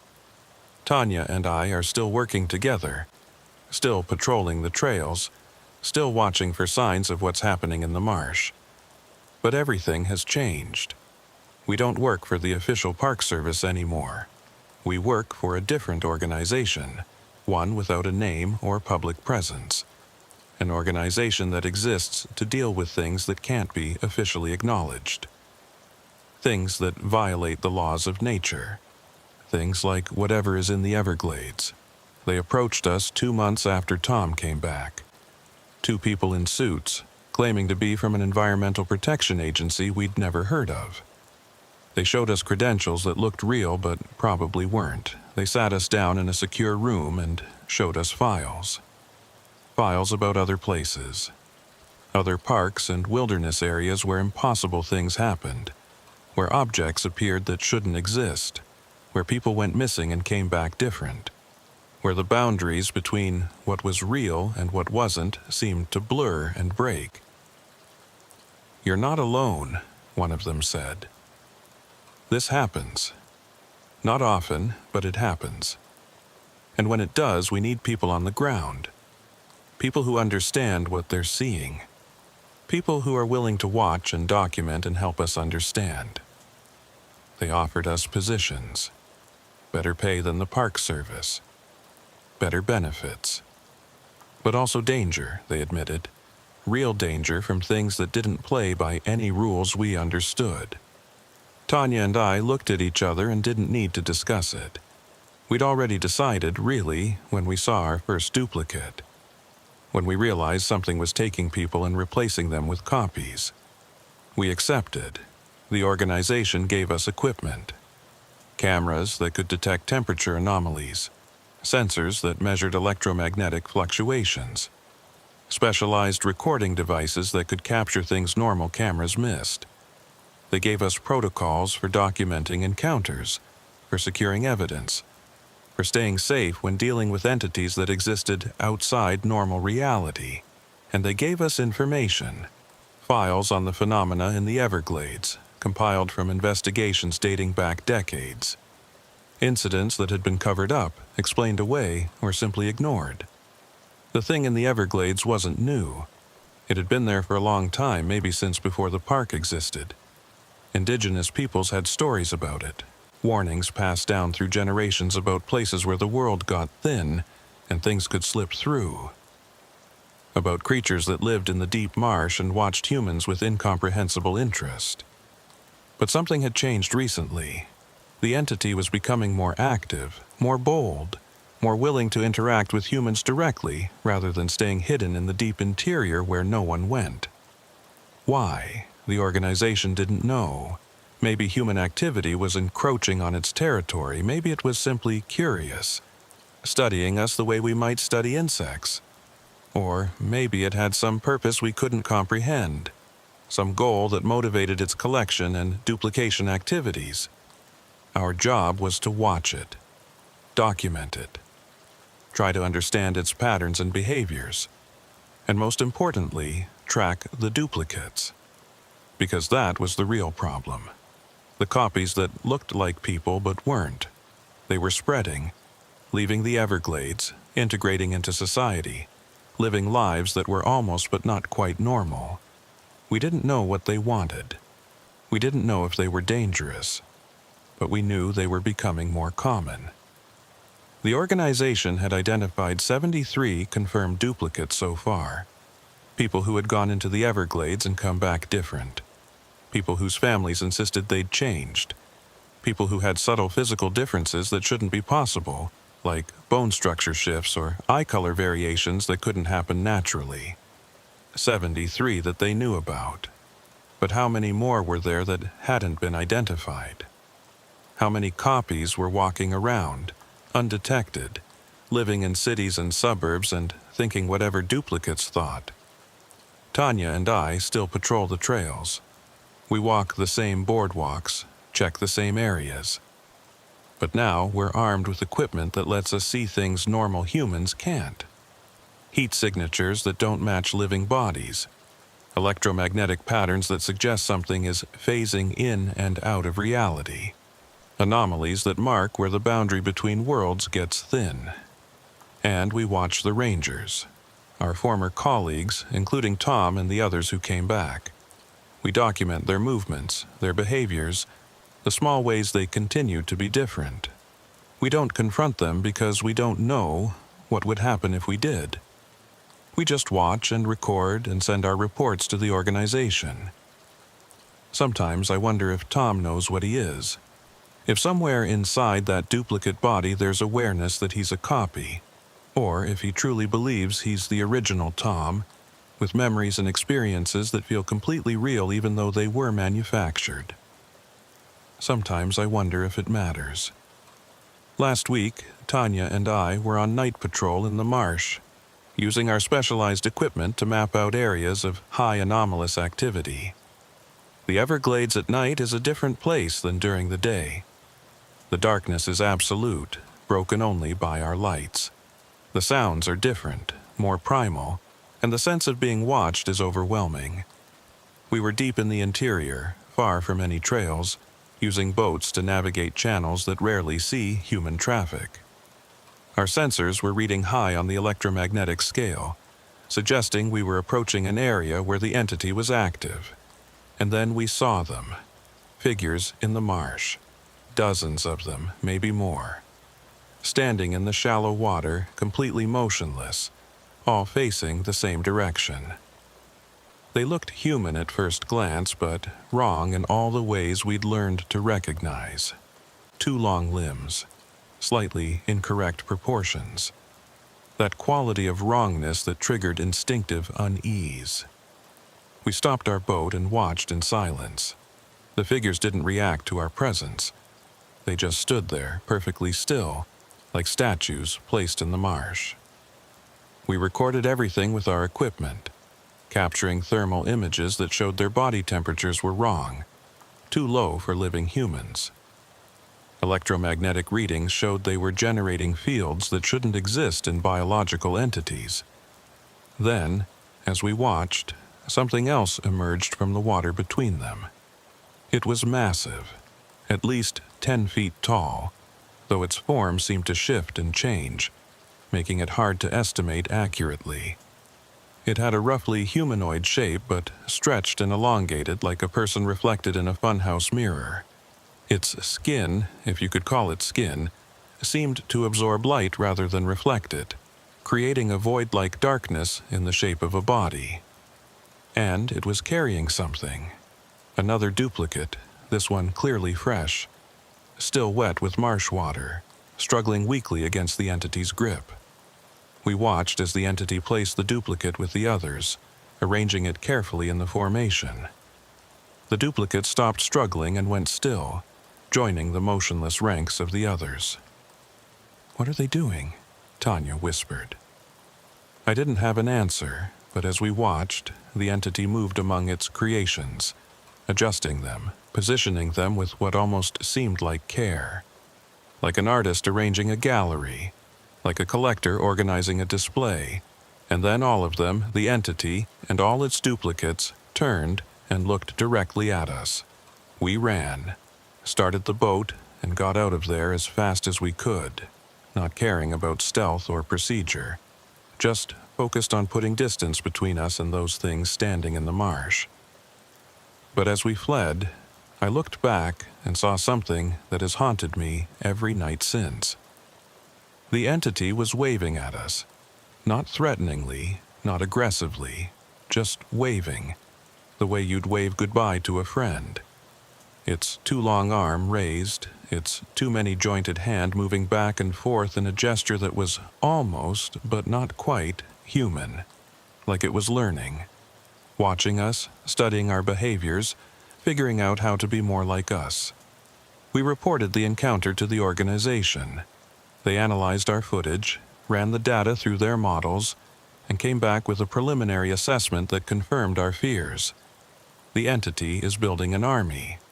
Not for conquest or invasion in any traditional sense, but it's creating more and more duplicates, perfecting the copying process and slowly replacing humans with its creations. For what purpose, we still don't know. Maybe it's simply studying us. Maybe it's trying to understand what it means to be human. Or maybe it has a goal we can't even conceive of, something so alien to our way of thinking that we'd never recognize it even if we saw it. The organization estimates that within 5 years, there could be thousands of duplicates integrated into society. Within 10 years, tens of thousands. The entity seems capable of duplicating anyone who spends time in the Everglades, and with over 1 million visitors to the park each year, the potential for rapid spread is alarming. They're developing protocols for identifying duplicates more reliably, training more observers like Tanya and me, building a network of watchers to track the duplicates and monitor their activities. But they're also realistic about the situation. We might not be able to stop this, my handler admitted during our last briefing. The entity has been here longer than we have, and it's patient. It's been refining this process for decades, maybe centuries. All we can do is watch and document and try to understand, and hope that when the time comes, we'll know what to do. I still go to the Anhinga Trail most mornings. Still walk that boardwalk, looking for muddy backpacks and impossible signs.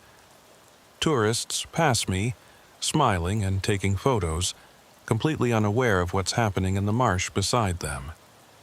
Completely unaware that some of the rangers they're talking to, some of the visitors they're walking beside, might not be what they appear to be. And I wonder, sometimes, if I'm real. The thought creeps in during quiet moments. What if I was replaced already? What if I'm a duplicate who thinks she's Marcy Fullerton but is really just a copy with implanted memories? How would I know? How would anyone know?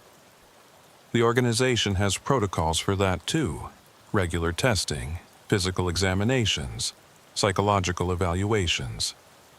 They assure me I'm real, that I'm the original Marcy.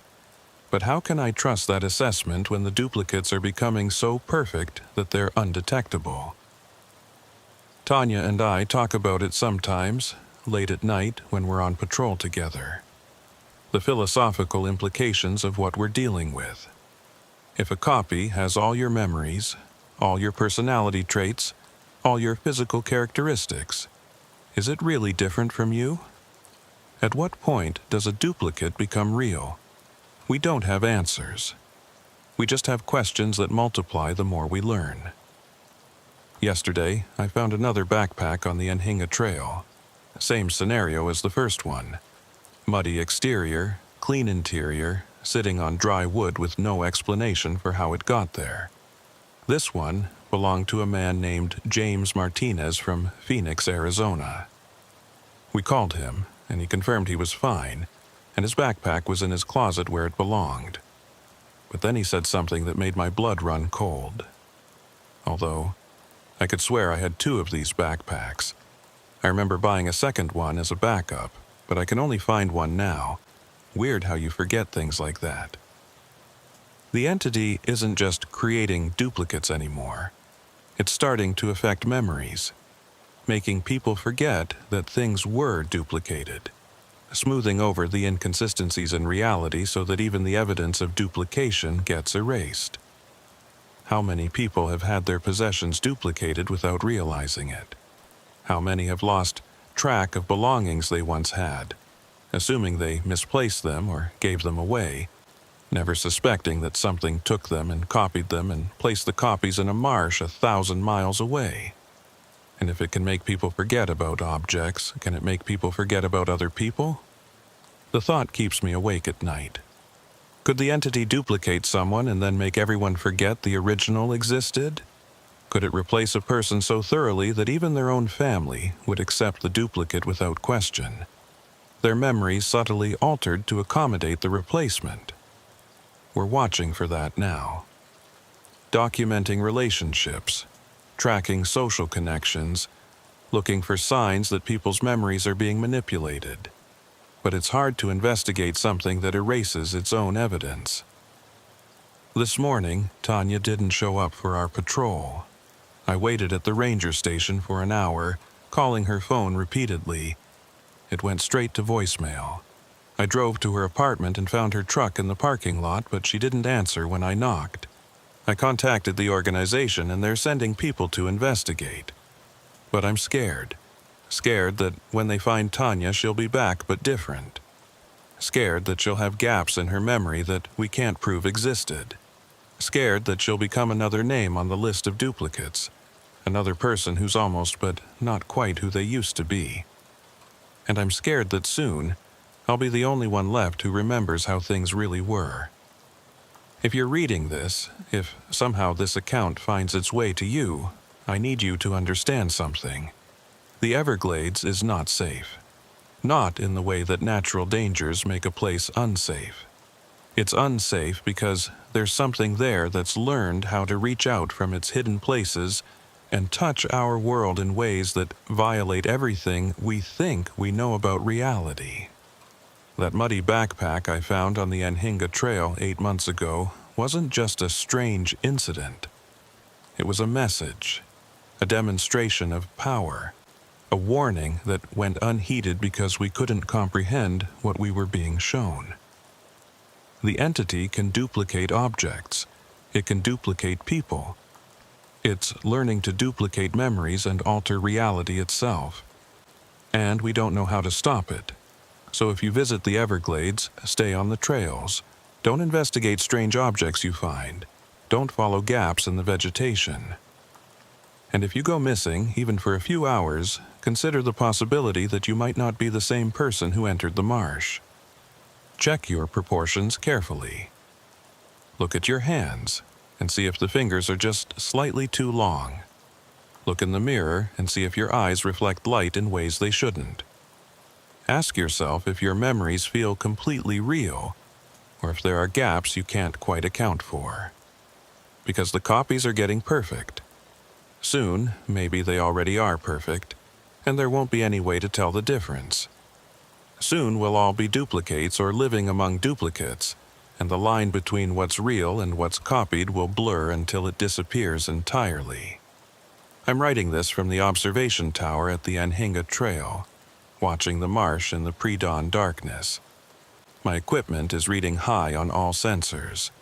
The electromagnetic field in the area is fluctuating wildly. And in the mist rising from the water, I can see shapes moving. Dozens of them. Maybe hundreds. The entity is building something, creating something, and whatever it is, it's almost complete. Tanya's phone just pinged with a location. She's in the marsh, deep in the interior, in an area we've never accessed before. The organization is mobilizing a team to extract her, but it will take hours to assemble and deploy. I'm going after her. I know it's against protocol. I know it's dangerous. But she's my partner and my friend. And I can't leave her out there with whatever those things are. If I don't come back, or if I come back different, I want this record to exist. I want someone to know what happened here, what's still happening. The muddy backpacks are just the beginning. The disappearances and duplicates are the next phase. But there's something else coming. Something the entity is building toward that we haven't figured out yet. Watch the Everglades. Watch the people who visit it. And watch yourself. Because the boundaries are breaking down, and soon there won't be any safe places left. The mist is getting thicker. I can see more shapes in it now, moving in formation like soldiers or dancers. They're all facing the same direction, all moving in synchronization. And at the center of them all, that massive, void-like entity, conducting or directing or simply observing. I'm heading down now, into the marsh, into the mist, to find Tanya or find out what's really happening out there in the places where reality gets thin. If you're reading this, pray I find answers. Pray I find Tanya, and pray that when I come back, I'm still me. Because in the Everglades, nothing stays the same for long.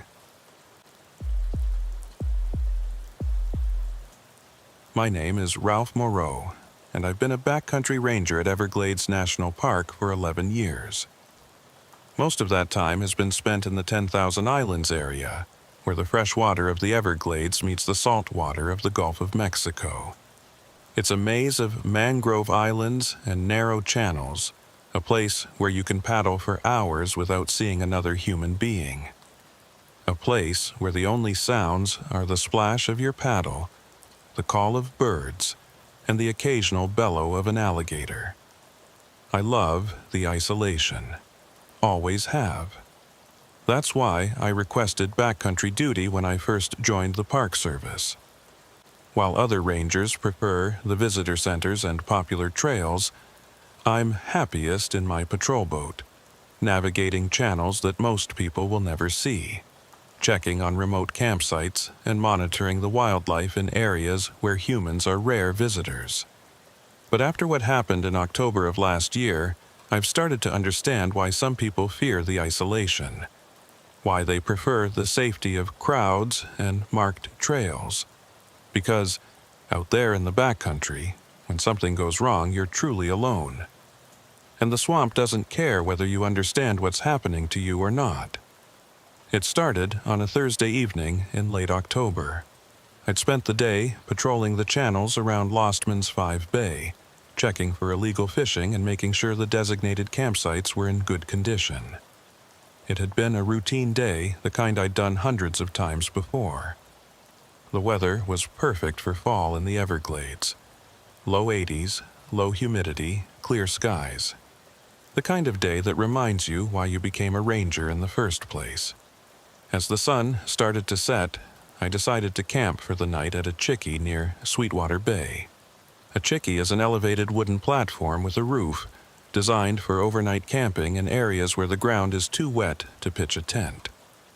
This particular chickie was one of my favorites, set at the junction of 3 channels with a clear view of the sunset over the bay.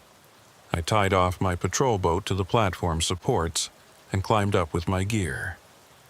The chickie was in good shape, the wood solid, and the roof intact. I set up my sleeping bag, started my camp stove to heat some water for dinner, and settled in to watch the sunset. The sky turned orange and pink, then deep purple as the sun dropped below the horizon. The mangroves became dark silhouettes against the fading light, and the water took on that oily black quality it gets after sunset. The temperature dropped slightly, and the mosquitoes came out in force, but I'd prepared for that with my head net and bug spray. As darkness fell completely, the night sounds began. Frogs chirping in overlapping rhythms, insects buzzing, the occasional splash of a fish jumping, an owl calling from somewhere in the mangroves. All normal sounds, the kind I'd fallen asleep to countless times before. I ate my dinner, cleaned up, and was just settling into my sleeping bag when I heard it. The sound of a paddle in water. Not just one paddle stroke, but a rhythm. Dip, pull, drip, dip, pull, drip. Someone was paddling through one of the channels nearby, moving at a steady pace. I sat up and grabbed my flashlight. It wasn't unusual for other paddlers to be out here, though it was odd to be traveling after dark. The channels are confusing enough during the day, and at night, without moonlight, they're nearly impossible to navigate safely. But maybe someone had gotten a late start, or had been delayed somehow. "Hello?" I called out into the darkness. "Do you need assistance?" The paddling sound continued, steady and rhythmic. It seemed to be coming from the channel to my left, the one that led deeper into the maze of islands. I switched on my flashlight and pointed it in that direction, but the beam only penetrated maybe 30 feet before being swallowed by the darkness. I couldn't see any boat or kayak. "Hello?" I called again, louder this time. "This is Park Ranger Moreau. If you need help, please respond." Still no answer. Just that steady paddling sound, dip, pull, drip, getting louder as it approached my position, but I still couldn't see anything in the water. I stood up, my flashlight scanning back and forth across the channel. The sound was close now, maybe 20 feet from my chickie. I should have been able to see the boat clearly, should have been able to make out the paddler's silhouette, but there was nothing. Just dark water and the sound of something moving through it. Then the sound passed my chickie. It moved from my left to my right, traveling across the open water between channels. I tracked it with my flashlight, sweeping the beam across the surface, but I saw nothing. No boat, no kayak, no person. Just that sound, clear and distinct, of a paddle dipping into water, pulling through, dripping as it lifted for the next stroke. The sound continued into the right-hand channel and gradually faded into the distance. I stood there on the chickie platform for several minutes, my flashlight pointed into the darkness, my heart hammering in my chest. I've been in the backcountry long enough to know that sound plays tricks sometimes. Water carries sound in weird ways. What you think is right next to you might actually be half a mile away. Echo effects can make a single sound seem to come from multiple directions. I told myself that's what I'd heard. Some other paddler, farther away than the sound suggested, passing through a different channel entirely. But I didn't believe it. The sound had been too close, too clear, and it had passed directly in front of my position, moving from one channel to another across open water. If there had been a boat there, I would have seen it. I radioed the ranger station at Flamingo, reporting what I'd heard. The dispatcher on duty was a guy named Peters who'd been with the park for 20 years. If anyone would know about weird occurrences in the backcountry, it would be him. "Copy that, Moreau," Peters said, after I described the paddling sounds. "You want us to send someone out?" "No," I said. "There's no one here. No boat visible. Just wanted to log it in case someone reports being out here and goes missing." "Will do. You staying at Sweetwater Chickie tonight?" "Affirmative." "All right, check in at 0700 tomorrow. And Moreau, be careful out there." Something in his tone made me ask, "Has this happened before?" The paddling sounds. A pause, then, "We've had a few reports over the years, usually from campers at remote sites. They hear boats or kayaks that they can't see. Never found any explanation for it. And nothing ever comes of it. No missing persons, no accidents, just weird sounds that don't make sense. Probably just acoustics doing strange things. But let us know if you hear anything else unusual." I signed off and sat back down on my sleeping bag, but I didn't feel like sleeping anymore. I kept my flashlight close and my radio on, listening to the night sounds of the swamp, wondering if I'd hear that paddling rhythm again. An hour passed, then 2. The frogs kept chirping, the insects kept buzzing, and I was starting to relax, starting to convince myself it had been nothing, when I heard a new sound. Splashing. Not the sound of a paddle. This was different.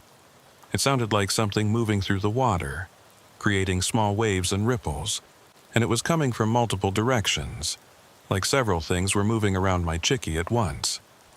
I grabbed my flashlight and stood up, shining the beam out across the water. At first, I didn't see anything, but then I caught movement. There, in the channel to my right, something breaking the surface. I focused the beam on it and my breath caught in my throat. It was a hand, a human hand, palm down, fingers spread, emerging from the dark water. As I watched, it pressed forward, the fingers curling slightly, pulling against the water. Then it submerged and appeared again 2 feet ahead, repeating the motion. Someone was swimming. But they weren't doing a normal swimming stroke. This was more like they were crawling along the bottom of the channel, pressing their hands into the mud and pulling themselves forward. And they were moving against the current, which should have been impossible given the tidal flow through these channels. "Hey!" I shouted. "Are you okay? Do you need help?" The hand paused for a moment, then continued its forward motion, pulling through the water with that same crawling, dragging movement. I swept my flashlight across the channel and saw more hands. 3, 4, 5 of them, all emerging and submerging in that same strange rhythm, all moving in the same direction, all pulling against the current. My mind was racing, trying to make sense of what I was seeing. Had a boat capsized? Were these people swimming for safety? But why would they swim like that, crawling along the bottom? And why wouldn't they respond to my calls? I grabbed out my radio. "Flamingo Dispatch. This is Moreau at Sweetwater Chickie. I have a possible emergency situation, multiple persons in the water. Appears they may need rescue. Request immediate backup." "Copy, Moreau. Can you confirm number of persons and their condition?" I looked back at the channel. The hands were still moving, but now they were passing my position, heading toward the left-hand channel. I counted them as they moved through the beam of my flashlight. 5 distinct hands, all moving in that crawling motion. "I count 5, I said into the radio, but I can only see their hands. They appear to be crawling along the bottom of the channel, not responding to verbal contact. Another pause, longer this time. When Peters came back on, his voice was tense. "Moreau, what do you mean you can only see their hands?" "I mean exactly that. Hands breaking the surface, pressing forward, pulling through the water. I can't see bodies or heads, just hands." "Stay on the Chickie," Peters said. "Do not enter the water. We're dispatching a boat now, but it'll take them 3 hours minimum to reach your position. Keep observing and reporting, but do not attempt rescue. Do you copy?" "Copy, staying on platform." But even as I said it, I was pulling on my boots and grabbing my life jacket. If there were people drowning in that channel, I couldn't just stand here and watch. 3 hours was too long. They'd be dead by then. I climbed down the ladder to my patrol boat, keeping my flashlight trained on the water. The hands were moving into the left channel now, the one that led deeper into the island maze. I could still see them, 5 pale shapes breaking the dark surface in rhythm. I started my boat's engine and cast off from the Chickie, following the hands at a safe distance. My spotlight was much more powerful than my flashlight, and I used it to scan the water ahead, trying to see if there were bodies attached to those hands, trying to understand what I was looking at. The hands moved through the water at a steady pace, maybe 2 miles per hour. Too slow for swimming, too deliberate for drowning. They stayed about 3 feet apart from each other, maintaining their spacing as they crawled through the channel. I followed them for maybe 10 minutes, calling out periodically, asking if they needed help, getting no response. The channel was narrowing, the mangroves closing in on either side. This was one of the deeper channels in the area, maybe 8 feet at high tide, deep enough that the mud bottom shouldn't be reachable for anyone swimming near the surface. But these hands were definitely pressing into something solid. I could see the fingers curl and grip, could see the mud and silt cloud up around them before being swept away by the current. Then, all at once, the hands stopped. They didn't submerge. They didn't continue forward. They just stopped moving, remaining on the surface, fingers spread, palms down. All 5 of them completely still in the water. I slowed my boat to idle, drifting forward cautiously. My spotlight illuminated the scene clearly now, and what I saw made my blood run cold. The hands weren't attached to anything. There were no arms extending down into the water, no bodies beneath the surface, just 5 hands, palm down, floating impossibly on the surface of the channel. As I watched, they began to sink slowly, fingers first, disappearing beneath the dark water until only the tips of the fingers were visible. And then they were gone. I sat in my boat, engine idling, spotlight playing across the now empty water. My radio crackled to life. "Moreau, this is Flamingo. What's your status?" I keyed the mic, but it took me a moment to find my voice. The hands are gone. They just sank into the water. No sign of bodies, no sign of anyone needing rescue." "Copy that. Are you saying there's no emergency?" "I don't know what I'm saying. I saw hands in the water, multiple hands, moving independently, crawling through the channel. Now they're gone, no bodies, no nothing." Silence on the radio. Then Peters came back, his voice careful and measured. "Moreau, I need you to return to the Chickie and stay there until morning. The backup team is still en route, ETA now 2 hours 40 minutes. Do not investigate further. Just return to the platform and wait. That's an order." "Copy," I said. But I didn't start moving. I kept my spotlight on the spot where the hands had disappeared, watching the surface, looking for any sign of what I'd just witnessed. That's when I saw the prints in the mud. The tide was low enough that a narrow band of mudflat was exposed along the edge of the channel, maybe 2 feet wide, separating the water from the mangrove roots. And there, in the mud, clear as day in my spotlight, were handprints. Not palm prints like someone had fallen and caught themselves. These were complete handprints, fingers and palm, pressed into the mud. And they formed a trail, a series of prints leading from the water's edge deeper into the mangroves. I should have followed orders. I should have returned to the Chickie and waited for backup. But those handprints were fresh, and whoever or whatever had made them couldn't have gotten far. If there were people injured in the mangroves, I needed to find them. I beached my boat on the mudflat and grabbed my first aid kit and radio. The mangroves here were thick, the roots forming a tangled barrier that would be difficult to push through. But the handprints provided a clear trail, weaving between the roots, always moving inland, away from the water. I followed them, using my flashlight to track the prints. They were spaced about 2 feet apart, consistently sized, consistently shaped. The proportions were human, but something about them seemed off. The fingers were too long, maybe, or the spacing between them too wide. In the darkness, with mud distorting everything, it was hard to be certain. The trail led me about 50 yards into the mangroves before it reached a small clearing. Here, the ground was slightly elevated, creating a dry patch maybe 15 feet across. And in the center of that clearing was something that made me stop in my tracks. Mud sculptures. Dozens of them arranged in a circle.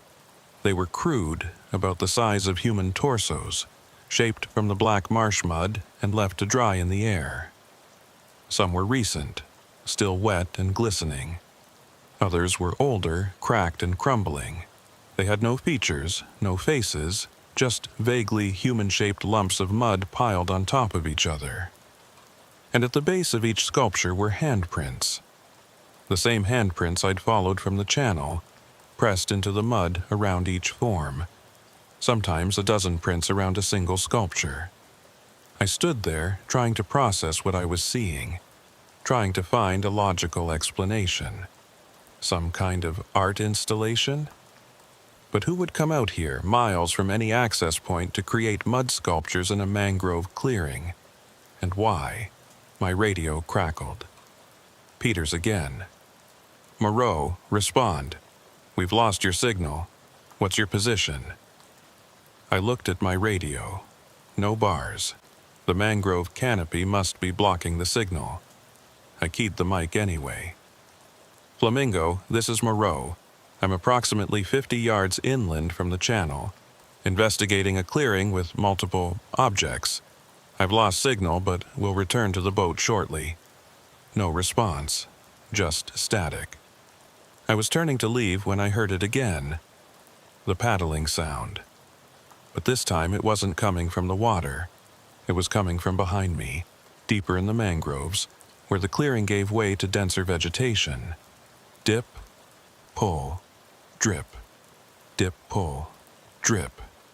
The sound was rhythmic and steady, getting closer. I swept my flashlight toward it, but the vegetation was too thick to see far. The light caught glimpses of movement, something pale, shifting between the dark trunks and roots. "Hello?" I called out, my voice sounding thin and scared even to my own ears. "Park Ranger Moreau, identify yourself." The paddling sound stopped. For a moment, there was complete silence. Not even the normal insect sounds that should have been filling the night air. Then I heard something else. A wet scraping, like something being dragged through mud. A hand appeared in the beam of my flashlight. It was pressing against a mangrove trunk, fingers splayed, pulling itself around the tree. Just the hand. Nothing attached to it, moving independently through the air about 4 feet off the ground. As I watched, frozen in place, it pulled around the trunk and was followed by another hand, then another. 5 hands, crawling through the air, pulling themselves along the trees and roots, making their way toward me with that same deliberate dragging motion I'd seen in the water. I ran. I crashed back through the mangroves, not following the trail of handprints, but just pushing through the vegetation in a straight line toward where I thought the water should be. Branches whipped my face and roots caught my boots, but I didn't slow down. Behind me, I could hear that wet scraping sound, could hear multiple things moving through the vegetation in pursuit. I burst out of the mangroves and saw my boat, still beached on the mudflat. I ran to it, threw my gear in, and shoved off hard, almost falling into the water in my haste. The engine started on the first pull, and I gunned it, not caring about the shallow water or the obstacles, just focused on getting away from that clearing and whatever was in it. I made it back to the Chickie in less than 5 minutes, my hands shaking so badly I could barely tie off the boat. I climbed onto the platform and immediately tried the radio.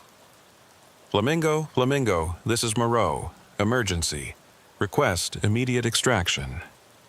This time, Peters answered right away. "Moreau, we have you. What's your situation?" "I need extraction now. Something's wrong out here. I don't know what I saw. Just get me out of here. The team is en route, ETA 90 minutes. Can you sit tight?" I looked out at the dark water surrounding the Chickie, remembering those hands crawling through the air. "Negative. I'm moving to a different location.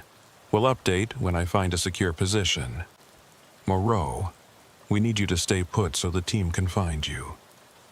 But I was already untying my boat. Every instinct I had was screaming at me to get away from this area, to put distance between myself and that clearing.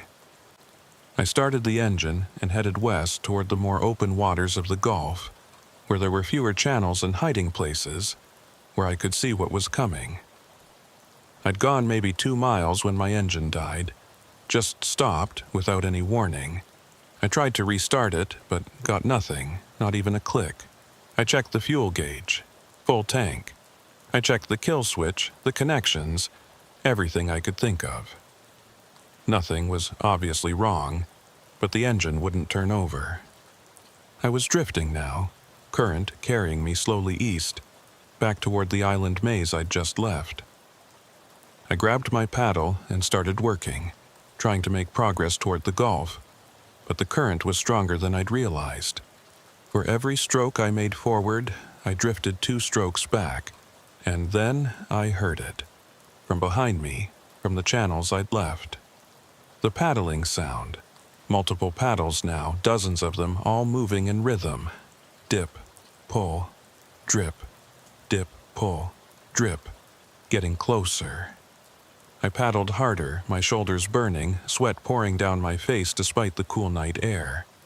But the current was relentless and the paddling sounds were getting louder. I could hear them all around me now, coming from every channel, converging on my position. My flashlight was dying, the beam getting dimmer.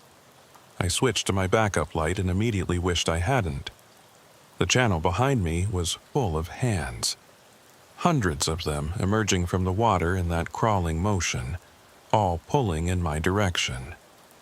They covered the surface like some grotesque flotilla, each hand moving independently, each one pressing and pulling with purposeful rhythm. I keyed my radio with shaking hands. Flamingo, I have a major situation. Something's coming. I need immediate air support, immediate extraction, anything you can. The hands reached my boat. They pressed against the hull, fingers curling over the gunnels. I felt the boat start to tip as more and more hands grabbed on, trying to pull it down. I scrambled to the center, trying to balance the weight, but there were too many of them. The boat was listing hard to port. Cold, wet fingers wrapped around my ankle. I screamed and kicked, and my boot connected with something solid. The hand released and fell back into the water with a splash. But more were coming, climbing up the sides of the boat, reaching for me with those 2 long fingers. I grabbed my paddle and started swinging, hitting hands, knocking them back into the water. For every one I knocked away, 2 more appeared. They were relentless, tireless, working together to drag the boat under. Water was pouring over the gunnels now. The boat was sinking. In seconds I'd be in the water with those things, and then, "Moreau, hang on!" The voice came from above. I looked up and saw a spotlight, bright and piercing, cutting through the darkness. A helicopter, running without its normal lights, descending toward my position. The searchlight hit the water around my boat and I saw them clearly for the first time. Hands, yes, but not connected to anything. They were moving independently, each one its own entity, crawling and grabbing and pulling, and they were retreating from the light, sinking back into the dark water, releasing my boat. Within seconds they were gone. The water around me was calm and empty, as if they'd never been there at all. The helicopter descended until it was hovering just above me. A rescue basket was being lowered.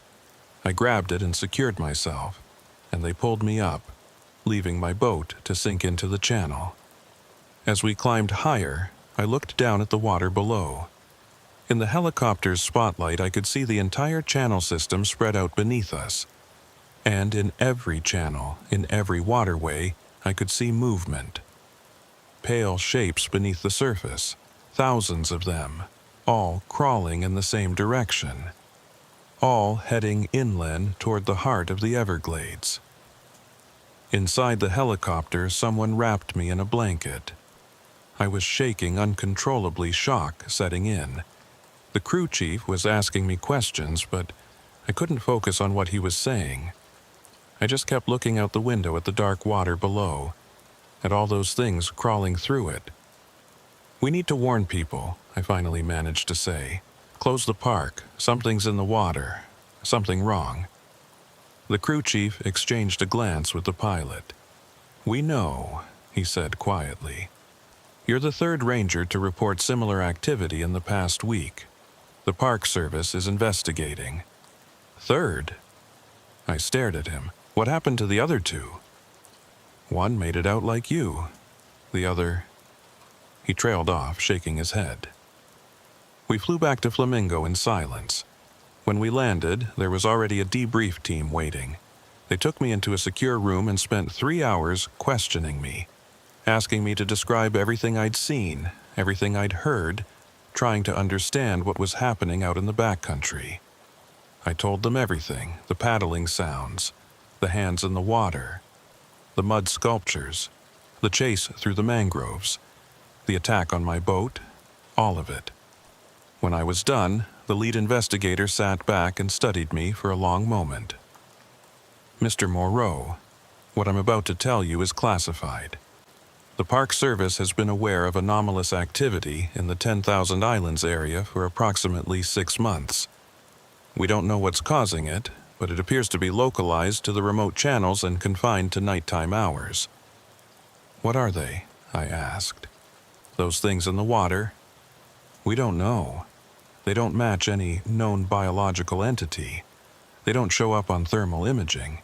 They don't register as organic matter in water samples. For all intents and purposes, they don't exist. I saw them.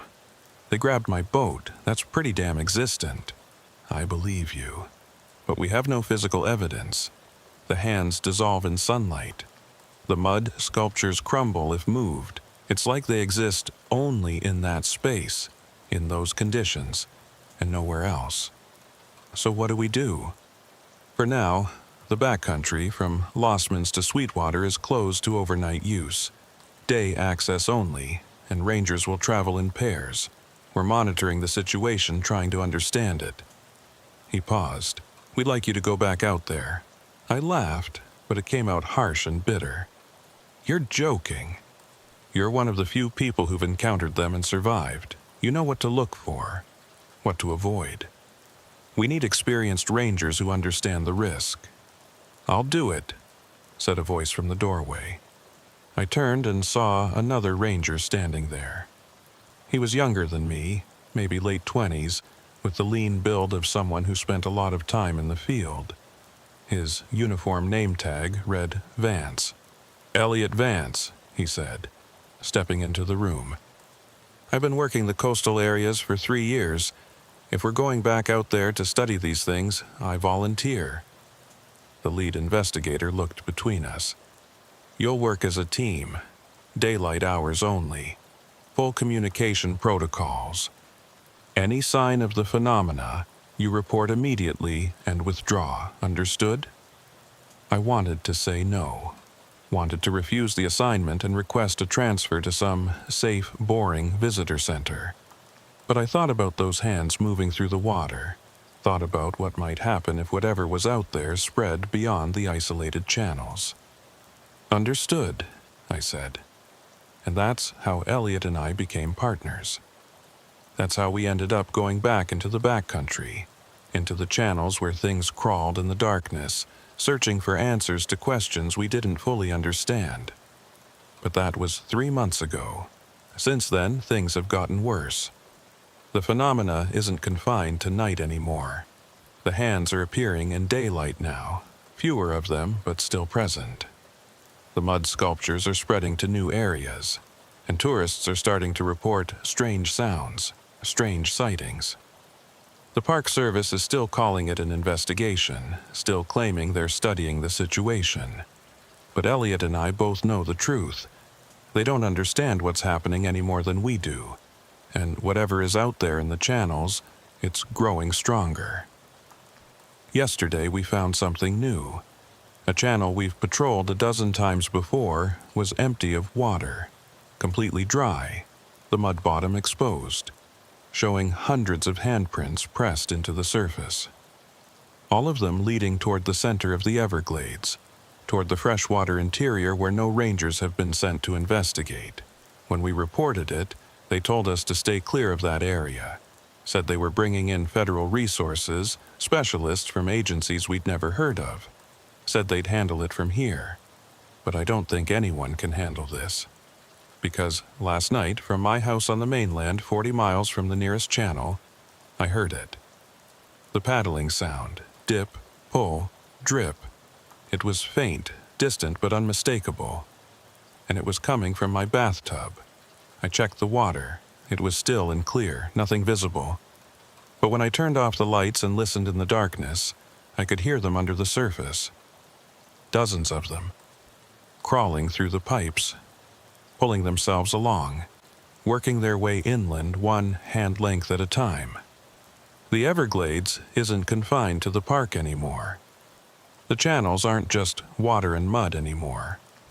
Whatever was sleeping out there in the remote bayous, we woke it up. And now it's spreading, using every waterway, every pipe, every connection to reach further into the human world. I'm writing this as a warning. If you hear paddling sounds in the darkness, sounds with no visible source, don't investigate. If you see hands in water that shouldn't be there, don't touch them. And if you see handprints in mud leading away from water, don't follow them. Because whatever is out there in the Everglades, it's not bound by the rules we understand. It's not limited by the boundaries we've drawn. And it's patient. It's been crawling through those channels for God knows how long, building its strength, waiting for the right moment. And now that moment has come. Elliot and I are going back out there tomorrow. One more patrol into the heart of the 10,000 islands, where the fresh water meets the salt, where the handprints are leading. We're going to find the source of this thing, whatever it is.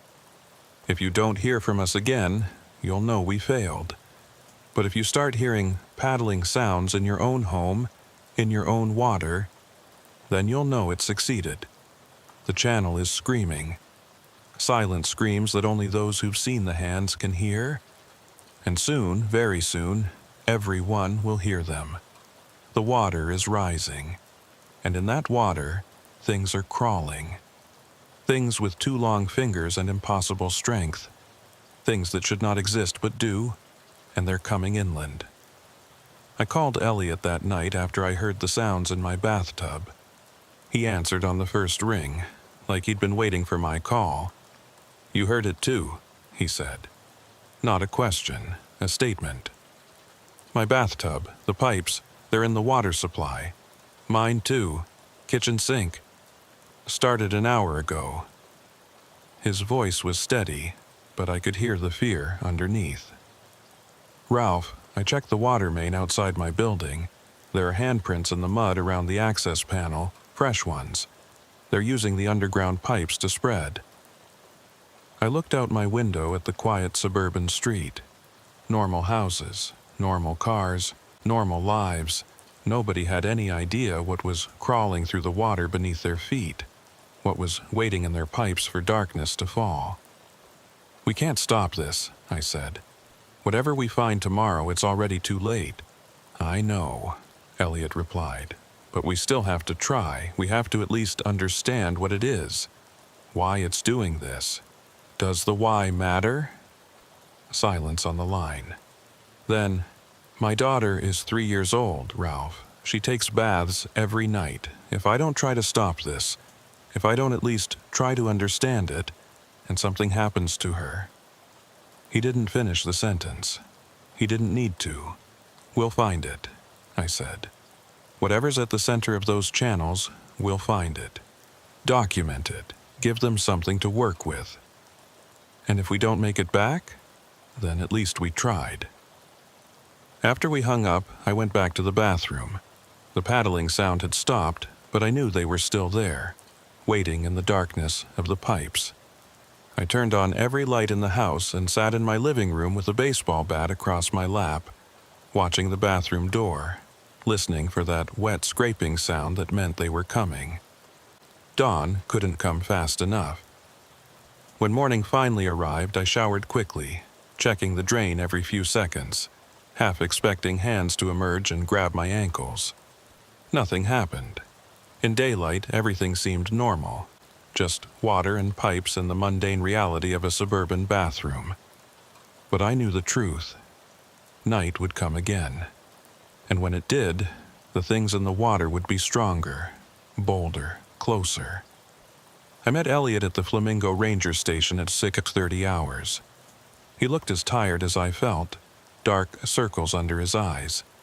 Neither of us had slept. "Ready?" he asked, checking his equipment. Extra batteries for the lights, extra radios, flares, everything we could think of to protect ourselves in those channels. "No," I said honestly, "but let's go anyway." We took a patrol boat into the maze of channels as the sun climbed higher. The water looked peaceful in the morning light, just dark, tea-colored water reflecting the blue sky. Birds called from the mangroves. Fish jumped. Everything appeared normal, but we both knew what lurked beneath that peaceful surface. What crawled through the mud when darkness fell. What was even now spreading through pipes and waterways toward cities and towns across Florida. "Ralph," Elliot said as we approached the interior channels, "if something happens to me out there, if the hands get me, don't try to save me. Just document what you see and get out. Promise me." I wanted to argue, but I understood. We weren't heroes on a rescue mission. We were witnesses, documenting something that shouldn't exist, so that maybe, somehow, someone smarter than us could figure out how to stop it. "I promise," I said. "Same goes for me."